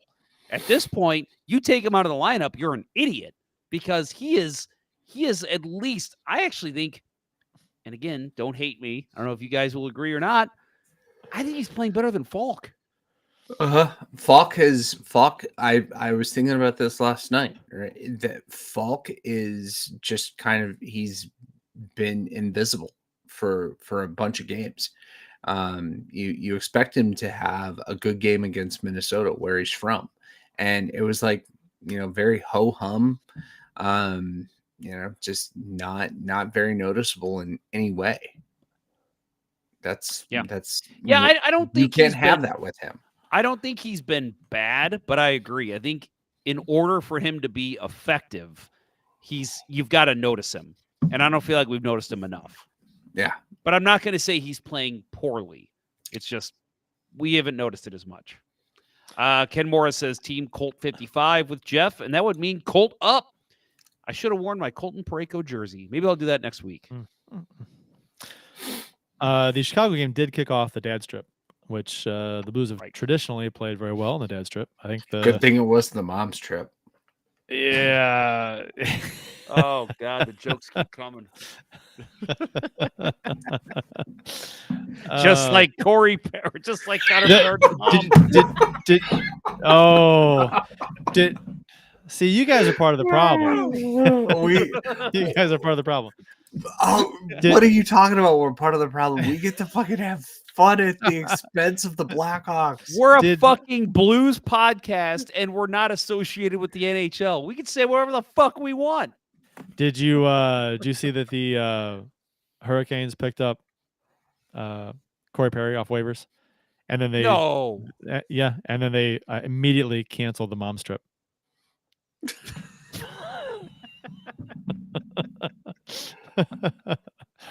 We're going to hell. Yeah, I mean, it makes sense. The Hurricanes. It's always Mother's Day at Corey Perry's house. Did you? No, they didn't pick him up, did they? The Hurricanes do everything. Right. I thought I saw they terminated his contract. I'm like, what? Yeah. Well, either way, Dad's trip. Yeah, you know what? It's funny because I remember last year, my wife, they kept showing the dads, after all the goals like they do. And I remember my wife last year going like, why? We don't care. Why are they doing this? Why do they show this? And I'm like, actually, I think it's awesome. I love seeing the dads. I love seeing them get, me too. And the moms too. Like, I love seeing them get excited, and I love the interviews with them. I don't know if you guys saw the thing they did with Robert Thomas and his dad, the interview with them. That was awesome. Like, I love all this. And it's because, and I tried to explain it to her, that, and she was a soccer player. She gets it to a certain extent. But, with hockey, it's like there's tournaments every damn weekend. You're traveling to Chicago for St. Louis people. You're traveling to Chicago. You're traveling to Wisconsin. You're traveling to Michigan, Minnesota, whatever. Like, you're traveling all the time. You're getting up at 5 a.m. for practices during the week. I mean, there is so much shit that goes into being a hockey parent. And so when I see this stuff and it's all like culminating for these guys, like Robert Thomas's dad, for example, this dude was probably driving his kid to practice at 4 a.m. in the morning, 4 a.m. and then picking him up at 6 and going to work after that and paying for all of his hockey. Like, that is awesome to see him be able to enjoy it now and just be like, I get to watch my son play in the NHL. Who doesn't like seeing that? I mean, it's not like it's every game. It's a couple of games in the season. That's all it is. Right. The joy on Jake Neighbors' dad, seeing him pop those 2 goals. God,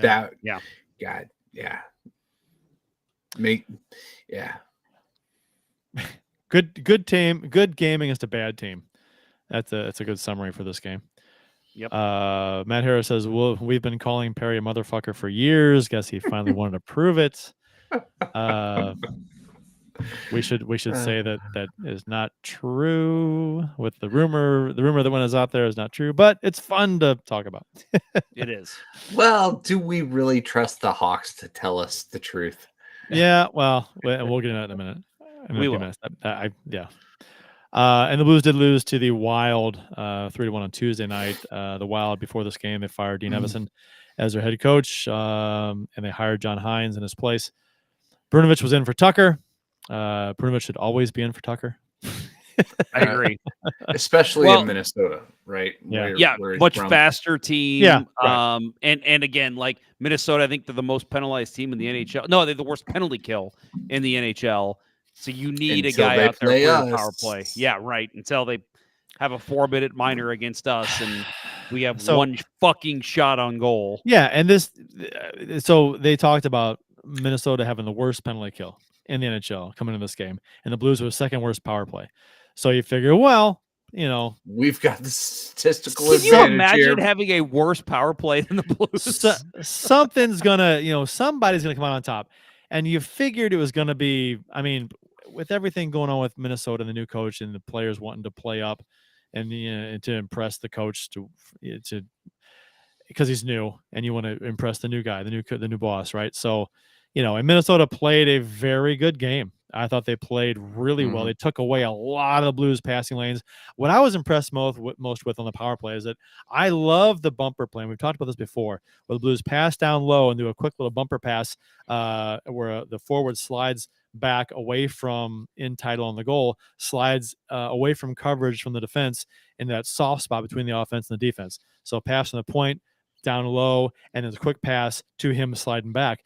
The Wild were all over that. I saw 3 or 4 times the Blues tried that on the power plays, and as soon as that bumper pass started, they just swarmed that player who was in that soft spot, and they covered that very well. And I was like, that's a great play. If you can make it, the other team doesn't know what's coming, because you find that soft spot. But they anticipated every second of that. They did. Yeah, they anticipated everything in that, and especially in the power play and the penalty kill. And Minnesota did very well, blocking passing lanes, blocking shots, tons of block shots. They did a good job. It's like they knew the Blues game plan going in on the PK. Oh right. Man, they did. You mentioned the block shots. I need to. You know what? I think I got it right here. Block shot. Yeah, 25 block shots on record, which is a lot. Is good. And the Blues definitely. They had some chances that, and I thought Gustafsson played well, but the defense played even better. They were all over the ice in front of him. Yeah, they definitely were. And I mentioned earlier about John Hines, and how he had sat around watching a lot of tape or watching a lot of games, trying to figure out where he's going to go. You have to think that he watched a lot of Blues games too, because I was thinking the same thing. They played us perfectly. Right. Yeah, I thought the same thing. I thought because that was one of the things they did, I think, on TSN. They asked the whole panel, like, I don't know, it might have been ESPN, but they asked at the start of the season, who's the first coach fired? And I think a couple people picked Berube. So I'm guessing John Hines was thinking the same thing, like, I should watch some Blues games just to make sure. Yeah, and I thought apart from their penalty kill, knowing exactly what we were going to do, their approach to the Blues, in the defensive zone, pressure the boards, get Jordan Kyrou to make a turnover, and that worked. And then the other thing was speed down low, and they were opening up plays that other teams haven't. And made me think a little too much of last year with some of the openness of the back door. But they really emphasized their speed down low and were super effective. I think I know Minnesota blocked a lot of shots in this game, but when the Blues get into trouble in games is when so far this season is when they're not getting enough pucks to the net. When they started to turn things around from the wishy-washy start to the season, they started throwing stuff at the net. They were getting outshot every game by a lot. But when they started to throw more pucks to the net, and that they were getting some results with that. And this game, they were held down on. I mean, they had 9 shots in the first, 5 in the second, 10 in the third. Not a ton of shots this game. 24 for them. Minnesota had 37, and Minnesota did block a lot of shots.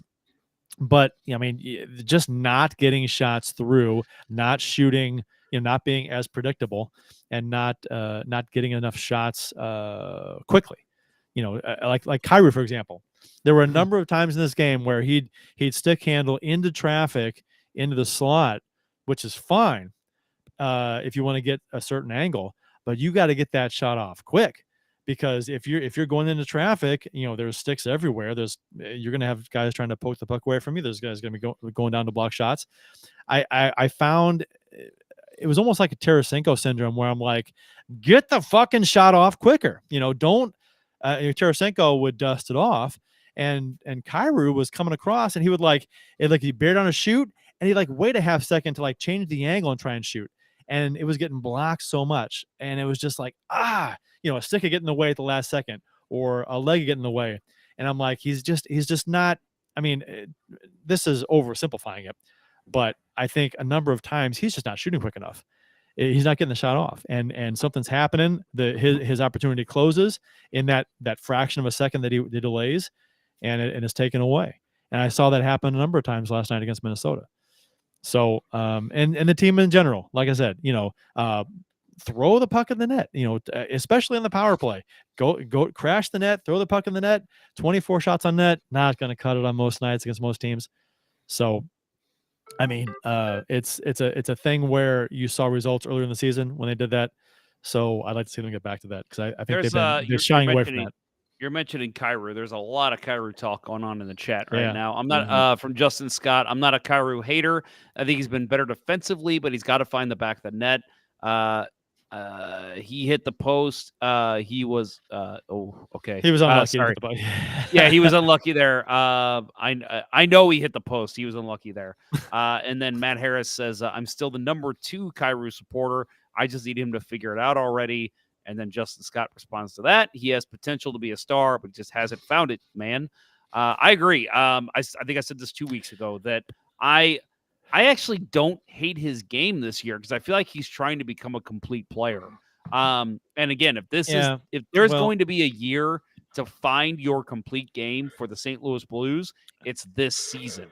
Now, That's fine. if he comes out next year and has a Jim Campbell type sophomore year, that's an issue. But I do think we will start seeing that offensive flair a little bit more in the stretch run. His decision making on the offensive zone when he has the opportunity to take a shot has disappointed me mostly this season. Which doesn't have anything to do with his defensive game, which has gotten better, more responsible, defensive neutral zone. I like that. I'm with you, but the instances in the offensive zone where he's supposed to produce and his decision making and that portion of the ice has disappointed me. Right, and I do agree with that. I think the problem is that there's decision making in the offensive zone. He needs to be the guy that just fucking plays off instinct and shoots. That's what I'm saying. Right, and he's caught in 2 minds. And if this is just growing pains, great. But if he can't be the kind of player that can play both sides of the puck, and he has to concentrate so hard on thinking on defense that he can't play freely on offense, man, I'm not worried maybe about it. He's I'm not worried about him long term. Yeah, but this year it's frustrating as hell. Yeah, I get you. I'm not worried about him. I think it'll come around. He's just got to, and it sounds so stupid and simple. I mean, just like shoot the puck. Right. Right. Yeah. That's you don't want to be that fan. You're the generic Blues fan. Shoot! You don't want to be that fan. Shoot the puck. You don't want to be that guy. They've got a system. But at this point, when goals in certain games are hard to come by for some reason, and things are drying up, not getting shots on net. Third period comes around, you got 18 shots on goal to start the period. You're like, what? We don't have many shots. Shoot the fucking puck. That's pretty simple. And I don't think, you think a guy like Kyrou would be like, oh, you want me to shoot the puck? All right, let's go. I'll shoot. Yeah. Well, and you mentioned Tarasenko, the dust off. I remembered more Jaden Schwartz. That was my biggest problem with him. He would get to open ice, but then he'd make one extra move, and it's like, just shoot the damn puck, dude. And I think it was Kyrou's first goal of the season, maybe against Arizona in that first game. I can't remember exactly, where he literally got a pass from Kyrou, and he just gripped his stick and ripped it. And it was just, do that. That's all you have. Like, you have the shot. And I feel the same way when he's used in the shootout or when he has a breakaway. He's always trying to make this move. And it's just, dude, you've got an accurate, hard, and quick wrist shot. Just fucking use it. Just do that all the time. You're going to score goals. Keep it simple, stupid. Right? On the offensive side of the game, that's what he needs to focus on. Just keep it simple. Don't try to do too much. Shoot the damn puck. And that going back to that first goal he scored, I remember thinking, wow, this could portend great things. Berube called it out. It started with great defensive zone presence and then pushing up the ice and getting that pass from Thomas and burying it. Do you know who leads the team in shots on net? Tyler Tucker. Well, Take boy, a guess. that's a Take great a guess. question. Who leads the team in shots on goal this season? Kapanen. No, I'm going to change mine. Thomas. Yeah. Thomas feels like the right answer here. It is Kyrou, and it's not even close. Really? Kyrou has 72, Bushnevich 50, Thomas 49. Mm. So his shooting percentage. So what you're saying is what we really love is shooting percentage. Well, and he does get chances. Kyrou does get a lot of chances, and I just think that back in the days when Shanahan was here, he just shot the puck so much. He led the team in shots on goal. It wasn't even close, and he was rewarded, right? The 50-goal guy. So, it's like, yeah, he's leading the team in shots, and he does get a ton of chances, but he needs to shoot more. His shooting percentage is 5.6. which is 14th on the team. I don't give a shit about shooting percentage. I think that is the most useless stat in the world. You know who leads the team in shooting percentage? Who leads the team? Tyler Tucker. He's second. Neighbors 25.9%. Yeah, I think we'd he's be on remiss a heater right now, so we'd be remiss if we didn't say that his point streak was snapped in this game, but he did have a 5-game point streak after the Chicago game. Neighbors have been great. Incredible. Neighbors have been great. And it's the team was playing better. Obviously, when you get production from other people that you may not elevated production from people that you may not expect it from consistently.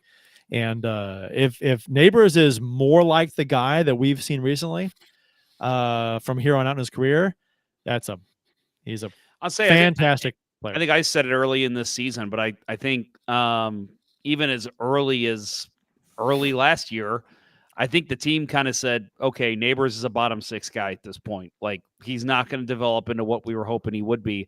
But hey, if he's a late bloomer here and he can figure this out and be a top 6 guy, like filling in for a Jaden Schwartz in that type of role, or even a duplicate Brandon Saad type player, I think that's excellent. Let's hope we can see that happen. I'll tell you what, I hope that the situation when everything settles down, or when players settle into roles, I hope that he's playing the way that he is now, and he continues to do that. But he's a third line guy, because that means our top 2 lines are flying. Yeah, you know what I mean? Great. If we can get that type of production from our third line, that's what you need. Yep, that's what you need. Agree. Worth noting in this game too, Colton Parayko, more love for him. He tied Chris Pronger for 6th place in most career games played by a Blues defenseman. I would love to quiz you guys on who all those people are, but it's right in front of your eyes, so I'm not going to do that. Of course, Barrett Jackman leads the team. Then Pietrangelo, Bob Plager, Barclay Plager, Al McInnes, and then again, Pronger and Parayko tied, and tomorrow night, Parayko will take 6th. Lonesome and bump Pronger down to 7. That just feels wrong. It does a little bit. It does. Well, if we hadn't, moved him, that'd be a different story. He should have retired a Blue. He should have. Yeah, never even. It shouldn't have been a question. It's like trade Pronger. What? No. Yeah, that should have been Larry Plow laughing. Like, you're gonna have to fire me if you want me to trade Chris Pronger. Yeah, it's just. I mean, and the reasons they gave he too, knew because Bill Laurie would have. Yeah, that's true. Laurie's reasons, at the team at times, like, I'm trying to sell the team. I don't want any big contracts on this roster for a potential buyer. You don't want a star player? Are you fucking kidding me? He's one of the best players. Right. He's one of the best players ever, may arguably the best player in Blues history, and you don't want him on the team for a potential buyer. You want those kinds of players on this roster for a potential buyer. It's so fucking stupid. It was a total corporate cost saving move. Yep. It should have been, because they all had $9 million contracts. Kachuk, Waite, and Pronger. You should have traded both Kachuk and Waite before you traded Pronger. Easily, not a question. Yeah. Yep. Although you have your Kachuk fans out there. I mean, I love Keith Kachuk and I love Doug Waite, but there's no question in my mind. I was a big Waite fan. I think Waite was one of the underrated guys when he was here. Big I loved him. Huge Waite guy. All right. So is Keith Kachuk. He is now. Bill's got the jokes tonight. But I'm I mean, what else can we say about this game? I'll just add that I thought the second period, the Wild just brought it to the Blues in that period, and I thought there is if it wasn't for if Jordan Binnington would have had a game like he did against Arizona, that would have been a 6-1 game, 7-1 game. Like it was not a good showing by the Blues. Well- First of all, Zuccarello missed a wide open net on a nice passing play. Pat Maroon had a backdoor tap-in chance that he just completely miffed on. And the Blues were outshot 17-5 in that period. They really should have given up 3 or 4 goals. And like I said, Bennington had 2 of his best saves ever as a Blue. I thought on that penalty kill. I thought the one across that the guy one time, I can't remember who it was, excellent save. Then he had one right in front of the guy had a chance right in front of the crease. I thought, man, Bennington is on his game. If it wasn't for him, this game is a blowout by the start of the third period. Okay. Well, are we doing rapid fire tidbits now? You want to get into this? You want to do next up for the Blues real quick? Oh, right. Next up for the Blues. Thursday versus Buffalo, 7 p.m. Then they go to Arizona at 8 p.m. on Saturday. Monday, they're in Vegas at 9 p.m. And Wednesday versus Vegas again at 8 p.m. at home. So home and home against the Vegas Golden Knights, which, yay. Yeah, I'll be watching the next 2 games on delay because I have a wedding rehearsal and then a wedding Thursday and Saturday. So you gotta make sure you get those weddings right. So those rehearsals are important. That's right. It's I'm in the wedding. I'm a groomsman, and this might be my last time. That's what I think. At this age, none of your other friends are gonna. If they get married, they're not doing the big wedding thing. I mean, you got your second marriage coming up soon, right? Mm-hmm. Well, I'm not gonna be a groomsman for that. I will be a. You'll be a groom. Yeah, right. That's what I mean.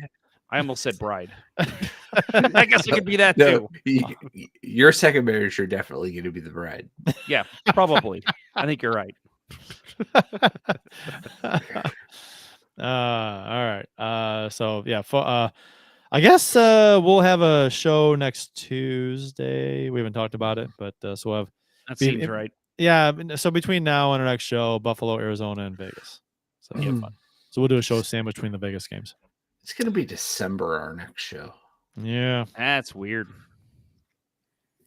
Rapid fire tidbits from around the NHL. Let's get into this. The Chicago Blackhawks put Corey Perry on unconditional waivers with the intention of terminating his contract due to unacceptable conduct.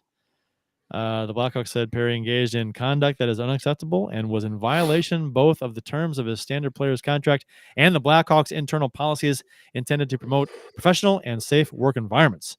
Rumors circulated about Bedard's mom, but the Hawks came out and said the incident had nothing to do with any other players or their family members or family members of players. So they tried to shut down the online rumor, but people love conspiracy theories. So they pretty much think the Hawks are covering up now, and they ignored the explanation that they gave. The Hawks have zero cred after the Kyle Beach and subsequent. I mean, I get it. Yeah. More rumors suggest that it involved an employee of the Chicago Blackhawks. It was while they were in Columbus, apparently. Right. And that's a rumor too. So, well, is it a rumor if Emily Kaplan of ESPN is coming out and reporting it? I mean, stuff's been reported on before, but yes, that's the most credible, source we've had for any of this stuff so far. A question for you guys. So we can talk about this and what we think about it, but is the public entitled? Because I've had discussions with people the past couple of days about this. A lot of people think that they're entitled to know what exactly happened with Corey Perry and why he was released and why they're terminating his contract. They think that it is the Chicago Blackhawks' duty the fans are entitled to have this information. And I kept asking, who are you? Why do you think you're entitled to this information? I totally get being super curious and wanting to know. I'm super curious. I'd love to know. Right. So we can talk about it. But I'm not entitled to know this information. This could be a super private matter with a third party. Who's putting this out there? This is a private matter. It doesn't have nothing to do with the team. Apparently, with in the players or players' wives or whatever, contrary to popular rumor earlier, which was that Perry had slept with Cotton Bernard's mom, which is just Well, like the funniest thing. there is okay, so there is something coming out tonight as of right now. Okay. That might explain what happened. Okay. This comes from a trusted source of mine. He is I think they do a podcast now too. Puckin Hostel. He's a Blackhawks, kind of like us, just a Blackhawks kind of new media. He says, quote, according to sources, an alcohol-fueled incident involving Perry was alleged to have occurred during an event that included corporate partners and team employees in attendance. So that is interesting. So It would be more interesting to find out what exactly was said or done. but this is like if that's true, this is like a carbon copy of what happened with Jim Montgomery. Right? What it Dallas sounds like. Dallas Stars head coach. He was, there was rumors going around about, oh, he's being fired, but what's going on? And he had a drunken incident with, whatever, an embarrassing thing, and he had a drinking problem, and it was amongst, I forgot the details of the story, embarrassed the team basically, and he was let go. And so this could be something similar with Corey Perry, and Maybe. the same thing happened with Montgomery. People wondering, oh, speculating this, that. Now, granted, Connor Bedard's mom wasn't involved with that rumor. That I want to know where that started. Like, who started that rumor? I mean, someone's sitting back in their living room thinking, man, I did that. Yeah, right. Good for me. Holy hell. And maybe people, it was, who knows? Maybe it was Connor Bedard's dad. It's like, I don't even, it's so strange how all of social media too, they just jumped on board with it. And so in the past handful of years, it seems like conspiracy theories are like just like crack for people, and they hear one and they latch onto it, and they, for some reason, they want it to be true so bad that they will just believe it and run with it and not believe anything to the contrary, even if it's proven or is wrong, because the Blackhawks did come out and say that it is not an issue with the any other players' families or anything. And people that's what I loved about it, was the fact that the Blackhawks specifically, Kyle Davidson specifically came out and said it does not involve any players or families. And he's like, and frankly, those rumors are disgusting, or however he worded it. And people are still after that, like, they're just covering it up. Yeah, I know. And they're like, those fucking Blackhawks, they're just covering it up. What a shit show organization. And I'm like, okay, you know what? If you want to say they're a shit show organization for how they handle the Kyle Beach thing, absolutely. They fuckers for that, right? 100%. Absolutely. They deserved all. But okay, for this specific incident, tell me what Chicago could have done differently after it was found out that this happened. Now, I don't know if they could have done something differently to prevent this. I don't know. Right? Maybe they could have prevented this somehow or whatever. That's unknown. But after it happened, like the day after, or was it 2 days after, the Blackhawks released a statement. They said this is not, that rumor is like gross and it's not true. People are saying the Blackhawks could have done more. What could they have done? What, they came out and they said it's not true without actually identifying the rumor, right? They said it doesn't have to do with any family members or players. It's gross. Right. Well, Bill, it's what, like privacy law, right? Like it's something about they're not like, it's like a worker HIPAA company. Yeah, HIPAA. No, HIPAA. No, it's just that they can't release that information. Maybe. Right. No company, unless you're TMZ, maybe is going. Like everything is going to be. Personnel matters are internal matters, and we cannot share the details of that, right? I think every corporation has standard language that they put in communications that to say that, and that is what it should be. But it doesn't you can't stop people from speculating, right? And I think there's a Sure. certain percentage of the population that won't be satisfied until there's video evidence of Corey Perry, shagging Connor Bedard's mom in the Yeah. locker room in Wait, between periods. is that on Pornhub? It, Because it will I would be watch now. that. It, Oh, it I will want to be see it. now. Anybody who Uh, thinks they're entitled mhm. to know what happened and they're demanding the Blackhawks reveal exactly what happened, you're an asshole. You're a dick. Because you are not. Who are you? These randos online people who are they? They're not involved in the situation at all. It's not like it's Connor Bedard's dad's like, what's going on? I want to know.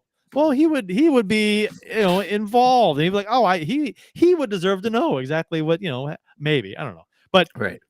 at least in terms of his son's mom. But I don't understand the sense of entitlement that people have, that they're Yeah. demanding to know what's going on. Like, and I had an argument with a guy. He was like, no, they should after their past indiscretions, they should reveal what happened here. I'm like, no, no, that's the exact, that would just be more, that would be the Blackhawks being a shit show organization again, revealing private information to the public that shouldn't be put out by them. Now Yeah. if Corey Perry wants to release a statement, that's fine. That's on him. I guess. I mean, maybe unless he's like outing a third party in an embarrassing way, then it's got to be like, you know what I mean? That's a dick move on his part. I don't know. So If they were a shitty organization, what they would have done is whatever Corey Perry did, if they swept that under the rug, then that's when it's like, okay, you're a shit organization still because you're continuing to allow people and players and coaches to do whatever the fuck they want without public retribution. Like it would be the issue. Right. From a PR perspective, the Blackhawks handled this as perfectly as you can. Thank you. Right. Agree. You get rid of the problem employee and you say that it was, substantiated misconduct, which right. I hate the fact that I have to use work terminology. and you squelch the rumor. Right. You squelch the rumor and you show that you took decisive action on a problem employee. Right. And that they needed to do that. The details, nobody is entitled to except the victim. Right. And the victim's privacy should be protected here. If we're all having fun with this whole idea that that he banged Connor Bedard's mom, right? just because it's so sensational, so absurd. Yeah. Right. It's and it's like, holy shit, this is like the biggest conspiracy theory ever. It would be the story of the century for hockey fans. Absolutely. I have laughed my ass off at some of these things, and I will share my favorite thing that I saw on the internet about this whole thing was a comment that said, so Corey Perry wanting to be a stepdad is considered misconduct by the NHL. Well, yeah, that right there, you are my favorite person ever. And some people were saying that, of course, they're assuming the rumor is true. And they're like, well, it's between two consenting adults. What's the problem? I'm like, back up. Okay, first of all, as soon as this rumor came out, I'm like, well, that's not true. That can't be true. I mean, if it is true, holy hell. Because I told you guys, I'm like, I kind of the guy who just wants just chaos and just feel just like I like, give me chaos. I'd love to like talk about, because it would give us a lot to talk about on this show, as if we don't have enough already. But I would love to talk about this on the show. I was like, oh my God, Corey Perry banged Connor Bedard's mom. But, I said, oh, please let it be true so we can just talk about it, because, being an outsider, whatever. Well, but deep down, I'm like, that's not fucking true. Come on. Well, and I'll say, like, in my same way, I'm like, man, I hope this is true, but I know it's not. Like, that was how my mindset was. And I'll say, oh God, I think he's a TSN legal analyst. I want to say his name's Eric Macramella. Does that sound like somebody? I've seen that name out there. Yeah. So he's like a legal guy, and he gets into like all the CBA stuff. And he basically said, because somebody said, like, could this be counted as misconduct that would lead to the Blackhawks being able to terminate his contract? And he said no, as long as it was consenting, then no, they would not be able to terminate his contract. So even if he did, let's just say him and Connor Bedard's mom got a little too drinky and had a fun night, that the Blackhawks could not turn around legally and say, you're gone, Corey Perry, because you banged one of your fellow players' moms. They can't do that. They would actually be able to sue the Blackhawks. The PA would sue the Blackhawks over that.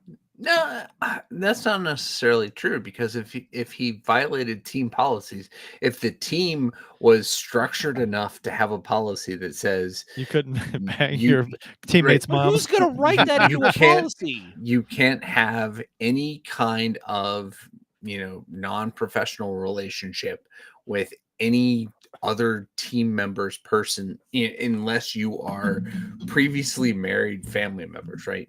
You're not going to exclude trading for a brother on a team, but if it's banned by a policy, they would have leeway to terminate the person. And that's the thing, right? Think of this in terms of a just normal work, right? This is we witnessed somebody get fired from their job for being a dick, and everybody knows Corey Perry's a dick. He's been a dick his entire career. He got fired for being a dick, and I think that's the part that I'm like, great, I love it. For those of you watching the YouTube video or the Facebook video, you are in for a treat, because you have seen some of these great comments coming from our friends Ken Morris and Matt Harris, claiming all these things Corey Perry did. I will say my comment of the show goes to Matt Harris again. I just know that due to the Corey Perry situation, the Ottawa Senators should lose a first-round pick. Yes. Beautiful. Yes. There was a response on Twitter. I said that people are entitled to know jack squat about this, general fans. And one of the responses was, yes, 100%. In today's world, we need an explanation, especially after the cover-up. He didn't get arrested. If it was a drug issue, they have the program for that. So what could it be that resulted in his contract getting terminated? It's fishy. I mean, you can so many things. It could be so many things. Yeah. I mean, he goes, the rumor, if not true, is disgusting and feel bad for Connor and his family, but the Hawks put themselves in this situation. So yes, they need to explain. The Hawks didn't put themselves in any situation. What did the Hawks do wrong here?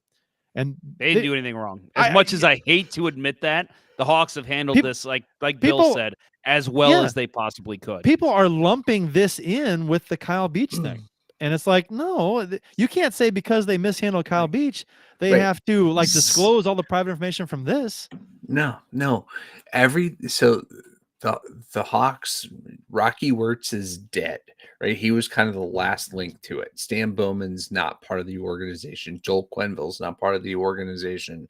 None of the the brass is still around from them. So they have moved on. They're a younger, more progressive organization. And as much as I hate the Hawks because I'm a St. Louis Blues fan, right? They did handle this very well. It's just people being nosy, and they think that the sense of entitlement with people sometimes is unbelievably ridiculous.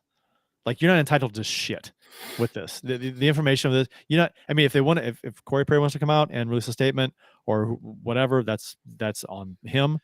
But you as a fan, you have to wonder if private matter, not entitled to jack shit with this. His lawyer or his agent might have told him, like, don't say shit. Like, don't say, we need to get you back on another team. Let's just see if we can just bury this. And I don't think we'll see him say anything about this unless he enters some kind of, if it is what I said that we saw on Twitter, some kind of alcohol issue. Maybe he puts himself in that alcohol abuse program. Maybe then he'll say something. But other than that, I don't see him saying a word. I can see him saying something. Whether or not how detailed he gets, I don't know, but I bet you he says something soon. Just release a statement.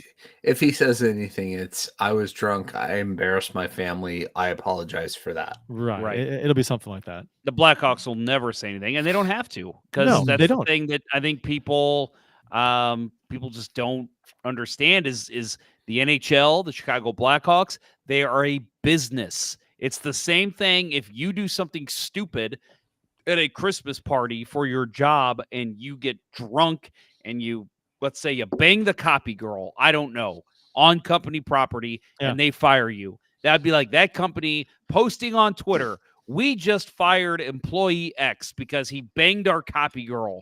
Can't do that. You can't do that. Can't do that. So it's the same thing here. They have no legal precedence to come out and tell the fans what happened. I mean, it sounds so reasonable to say it, but no, but there's a ton of people that demanding to know what it is. It's like, whatever. I don't. Anyway, the Red Wings did sign Patrick Kane to a 1-year deal, $2.75 million. What do you think? Prorated, he'll earn just over $2 million this season because the season is already underway, and he's skating, but he's not playing yet. They say he might actually be ready by the next game. Okay. Because they played. Somebody was saying it'd be funny if he played tonight because they played the Rangers, and imagine that tribute video the Rangers are going to give him. It's Vladimir funny. Tarasenko would have to drop the ceremonial first puck. Yeah, right. Yeah. No, it's funny because the Blues. I need to a quick math. I can't do it, but the Blues. 5 former Blues on the Red Wings right now. Robbie Fabry, Jake Wallman, Ville Husso, David Perron, and Klim Kostin, all on the Red Wings right now. And now we're looking at Alex DeBrincat, former Blackhawk, and Patrick Kane, former Blackhawk. They're just taking all the Central Division players and putting them back on the Red Wings. So it is weird to see this conglomerate of Blues and Blackhawks players all on the same roster. Oh, by the way, on a team that both teams hate. So I don't like it. I don't like seeing Patrick Kane. Just get the fuck out of the league. I'm tired of seeing your face. I don't understand why he went to Detroit. That doesn't make any sense to me. Why not? Because they're not gonna contend for a cup this year.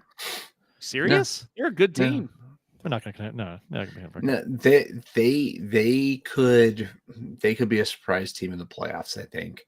I think so too. I think it's going to New York last year. After playing his entire career in Chicago, he's like, I want to play in a hockey market, not a big market, and I think it makes sense from that perspective for him to go there. I mean, and Detroit, Detroit just, it's a team that can benefit from him. They're so young, apart from your David Perron. Okay, I get why Detroit would want him, but I don't fully understand why Kane would go to Detroit. I mean, they're right. Okay, right now, they're in the first wild card spot in the East. The Blues are in the first wild card spot in the West right now. Similar positions. So would you say the Blues have a good shot at a cup this year?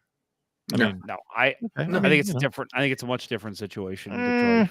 Well, I can see the Red Wings wanting him there for various reasons. Good player, younger, with the team. Right, but I see why Kane wants to go to Detroit. I think he can be he's got a full no trade clause, so he can basically pick where he wants to go at the deadline if anyone wants him. He's going to stay in Detroit. I think the key is he's 35, so I think he's either going to say there's 2 ways he can go here. What? If the Red Wings are out of the playoffs come the trade deadline, you think he's going to stay in Detroit? No. I'm saying if they're still in the playoff picture, he will stay in Detroit, and I think they will be.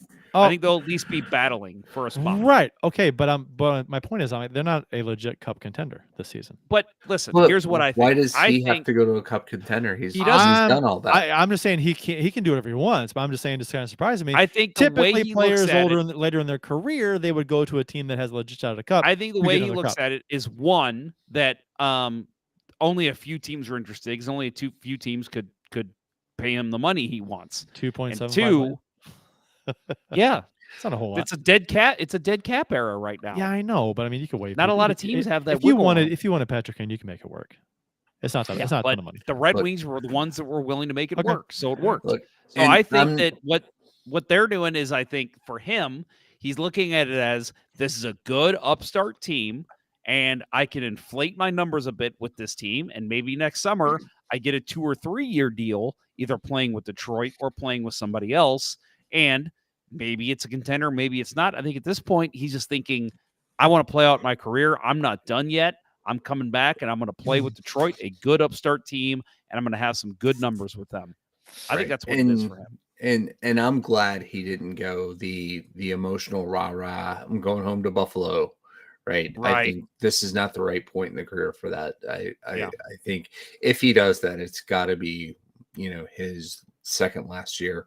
I think he retires as a Hawk just because, I mean, look what he did. Oh, there. he'll at least sign like a 1-day contract. But I don't I know. could see him like 3-4 years down the road. I could see him saying, "Yeah, I'll play a season. I'll finish out my career with Connor Bedard as my center." Well, I mean, I Well, would not. It would not If surprise me Bedard's not in whatsoever. Vancouver. Would not surprise me whatsoever if Kane is traded at the deadline. He's 35 years old. How many years Yeah, he got it left? could happen. How many years? It he got left? depends on Not a again. lot. It depends on Detroit. If Detroit is, 10 points out of a playoff spot, definitely yes. I think he gets Well, moved. I think if they're If a fringe not- playoff team, I mean, same thing. I think if they're in a battle for a playoff spot, they hold on to him and they see what they can do. Mm. Steve Yzerman's goal this year and Derek They- Lalonde, He's their an goal asset, is to though. get into the playoffs. They Okay. have to get into the playoffs. Mhm. Right, but they could lose him for nothing too. He's an asset. They could get But a they decent, good pick for him. Steve Yzerman is gone if he Mhm. doesn't make the playoffs this year. Right. So his goal is I don't we know about have to make the This- playoffs. This Patrick is his Kane, right. he helped This is us his make- 5th year, right? This is Yep. This is like the milestone year. for If him. well, I mean, if you it was the Grind Line podcast, the Detroit Red Wings podcast. It's funny how there's people online saying that I want to fire Yzerman, and I see them constantly coming to Yzerman's defense. Not sure if they're Yzerman fanboys or what, but they follow the Red Wings a lot closer than I do. So I don't know. I don't see Yzerman getting fired this season if he doesn't make the playoffs. Oh, I do. I don't.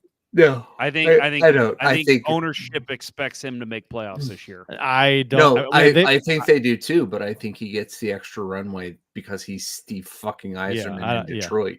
I think so too. People said that last year, that he's getting an extra year because he's Steve Yzerman. We'll see. The NHL is bringing back the player draft for the 2024 NHL All-Star Game. Did you guys like the draft last time they did it? They did it for what, a couple years, 2-3 years? I think the first 2 years Don't I care. enjoyed it. After that, I did not give a shit. I mean, Don't care. I don't. They can do whatever they want in the All-Star Game. I don't really. It doesn't bother me. I mean, whatever. It's fine. Just I did like the tournament style. I did like that. The short games, Mhm. the 3-on-3 stuff. I liked that. I dug that. My favorite All-Star game of all time was 93 when it was at MSG, and it was just like that was the first year of nobody gives a shit defense, but everybody tried as hard as they could to score as many goals as they could. There wasn't passing; it was just shooting, and no matter what they do to try to make it spicy, the players generally don't want to be there. It's a corporate sponsor event. I just don't care. We got it here in St. Louis. I didn't go to the game. I got to enjoy the festivities, at Union Station. I just don't. I can't see a situation where the NHL can make me give a shit about the All-Star game. Yeah, I'll say I watched the skills competition when it was here, and I watched the I went to the Union Station thing. The day of the All-Star game, I had it on, but I really couldn't even tell you what happened. I did not pay attention at all. Like I think I was doing work on my laptop. It was just, the game was on in the background. The skills competition the past few years has gotten Nice. stupid. Yeah. It has gotten beyond stupid. I know you're gonna read, but what's here? They're making changes to sound good, but I will say, apparently, what they're doing is they're merging for the All-Star game. They're merging what we've seen recently with the 3-on-3 and what we saw with the player draft. So I guess they're gonna have 4 captains, and then they're gonna have celebrity captain partners, which sounds stupid as hell to me. Yeah. But that's what they want. They want to get the star power in there. I'm not against doing something different's fine. I'll see how it we'll see how it pans out. But if it flops, don't go back to it again. The skills competition again. They'll try it for at least 4 or 5 years. The skills competition was just so painful to watch. With these stupid, we're shooting at surfboards. Now we're shooting at playing cards the size of a house. It's like, come on. It's and they didn't really do that well. No, it was terrible. It was well done. It was terrible. They jumped the shark after the first year with the dress up shootout competition, right? Yeah. When Patrick Kane pulled out the Superman cape and Ovechkin. Oh, wait, who did the blind thing? That was fun, right? But after that, it's like, okay, this you can't replicate this. It was good, the first time. Just stop. It's just so. I mean, the goalies aren't trying to make the saves. Really, it's just kind of stupid. Oh, they tell them theater. not to. Yeah, they flat out told. They tell goalies don't try to make the save. I know, but they're just going through the motions, letting pucks in, and I'm like, why? Come on, I don't know. Put a shooter tutor up there or something. It's just so weird. I don't know. Yeah, the what do they even call it? The shootout challenge or whatever, where they do the stuff Bill was just talking about. I've never, ever liked that. I didn't like any of it. I thought this is so gimmicky and stupid. Let's get to actual. Yes, there's some little bit of hockey skills involved in that. Let's get to some actual hockey skills. That the one they did that was like a relay, the one where Pietrangelo went like 4 for 4 on passing. Mm-hmm. That was awesome. That's the kind of shit they need to be doing. Yeah, you got to shoot actual over skills. Yeah, you got to like saucer over a barricade and then into a net like 3 or 4 times. Like a that was cool. Tiny net too. Yes, right. Yeah, I like that. Shit was awesome. It's like do more of that. Yeah, way more of that. And apparently they're gonna do that. Closer to hockey skills rather than the crap the dunk tank and all that stupid shit they've been trying. So that's hopefully that's the case, and bring back last year they left the rink completely to go outside and do something, and it was just like the last 2 years. Well, they did because last year was Florida, right? And so they did they went to Doral for the 17th the 17th green, and I thought that was fun, but it was pre-recorded. Right. And that's like, just just do that and then air it. Don't act like it's part of what's ongoing.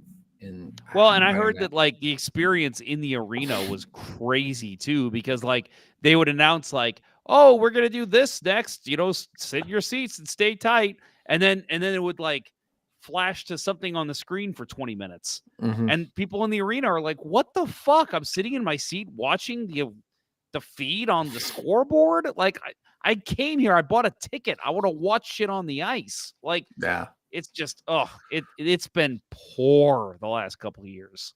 Yeah. They're just searching for something to stick, and it's not going to happen. I just think if you stick to actual skills, like slap shot, like the fact that like in their minds, the slap shot, the accuracy, the speed skating, like all that stuff is like secondary to this other shit they're implementing. Mm-hmm.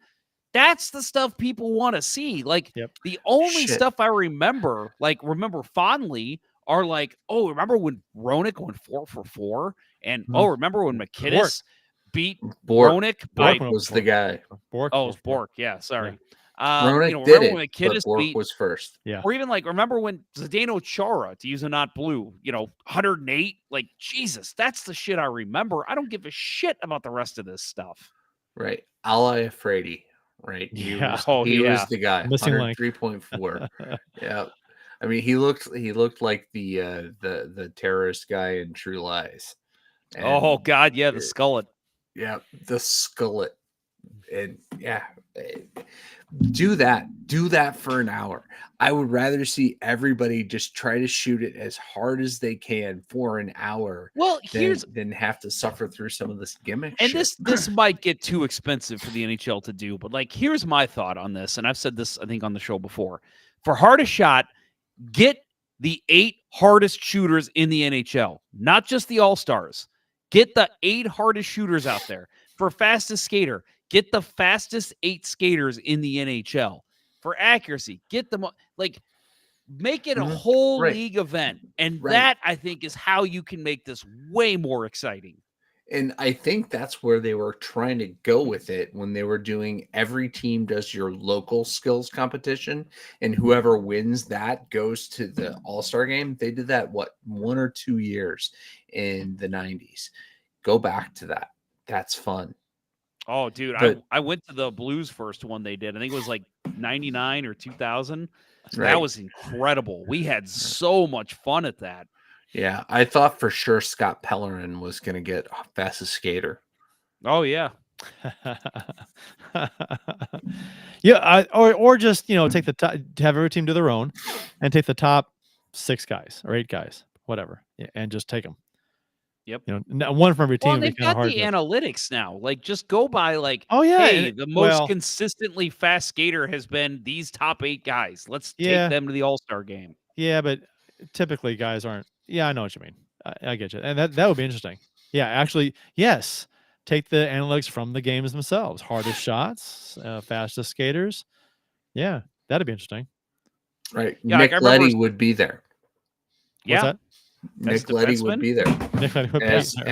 as he's clocked some of the top speeds for the Blues, Yep. at least as of 2 weeks ago. The last time I heard. Well, I Jamie remember years Rivers ago, pop that in there.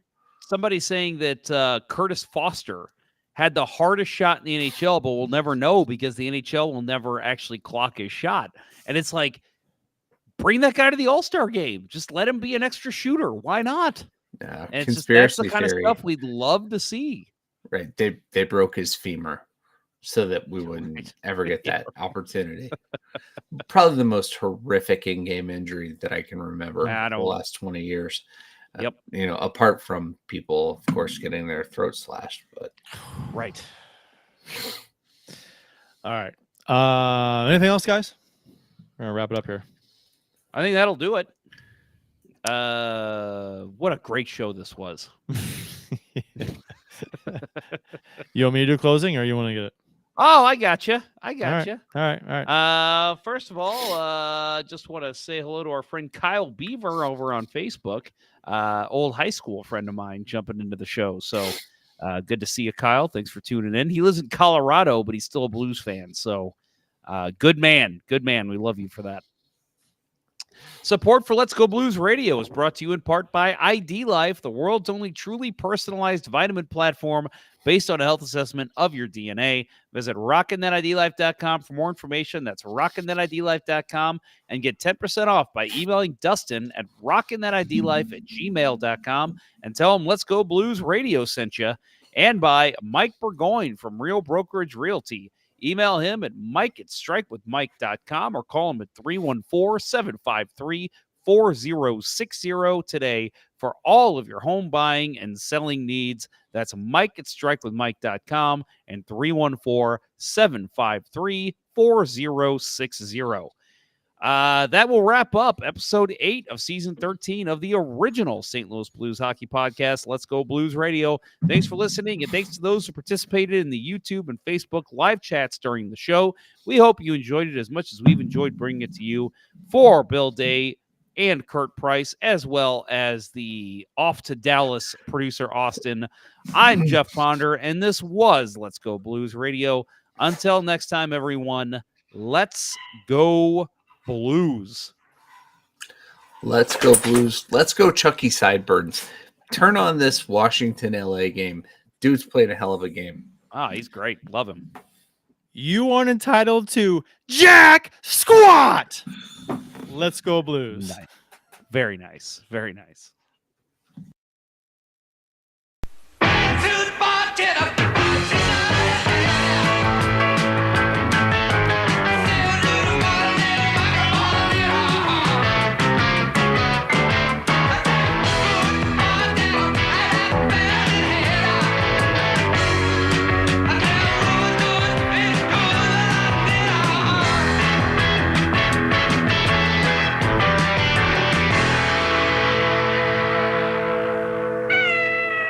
Sit, Ubu, sit. Good dog.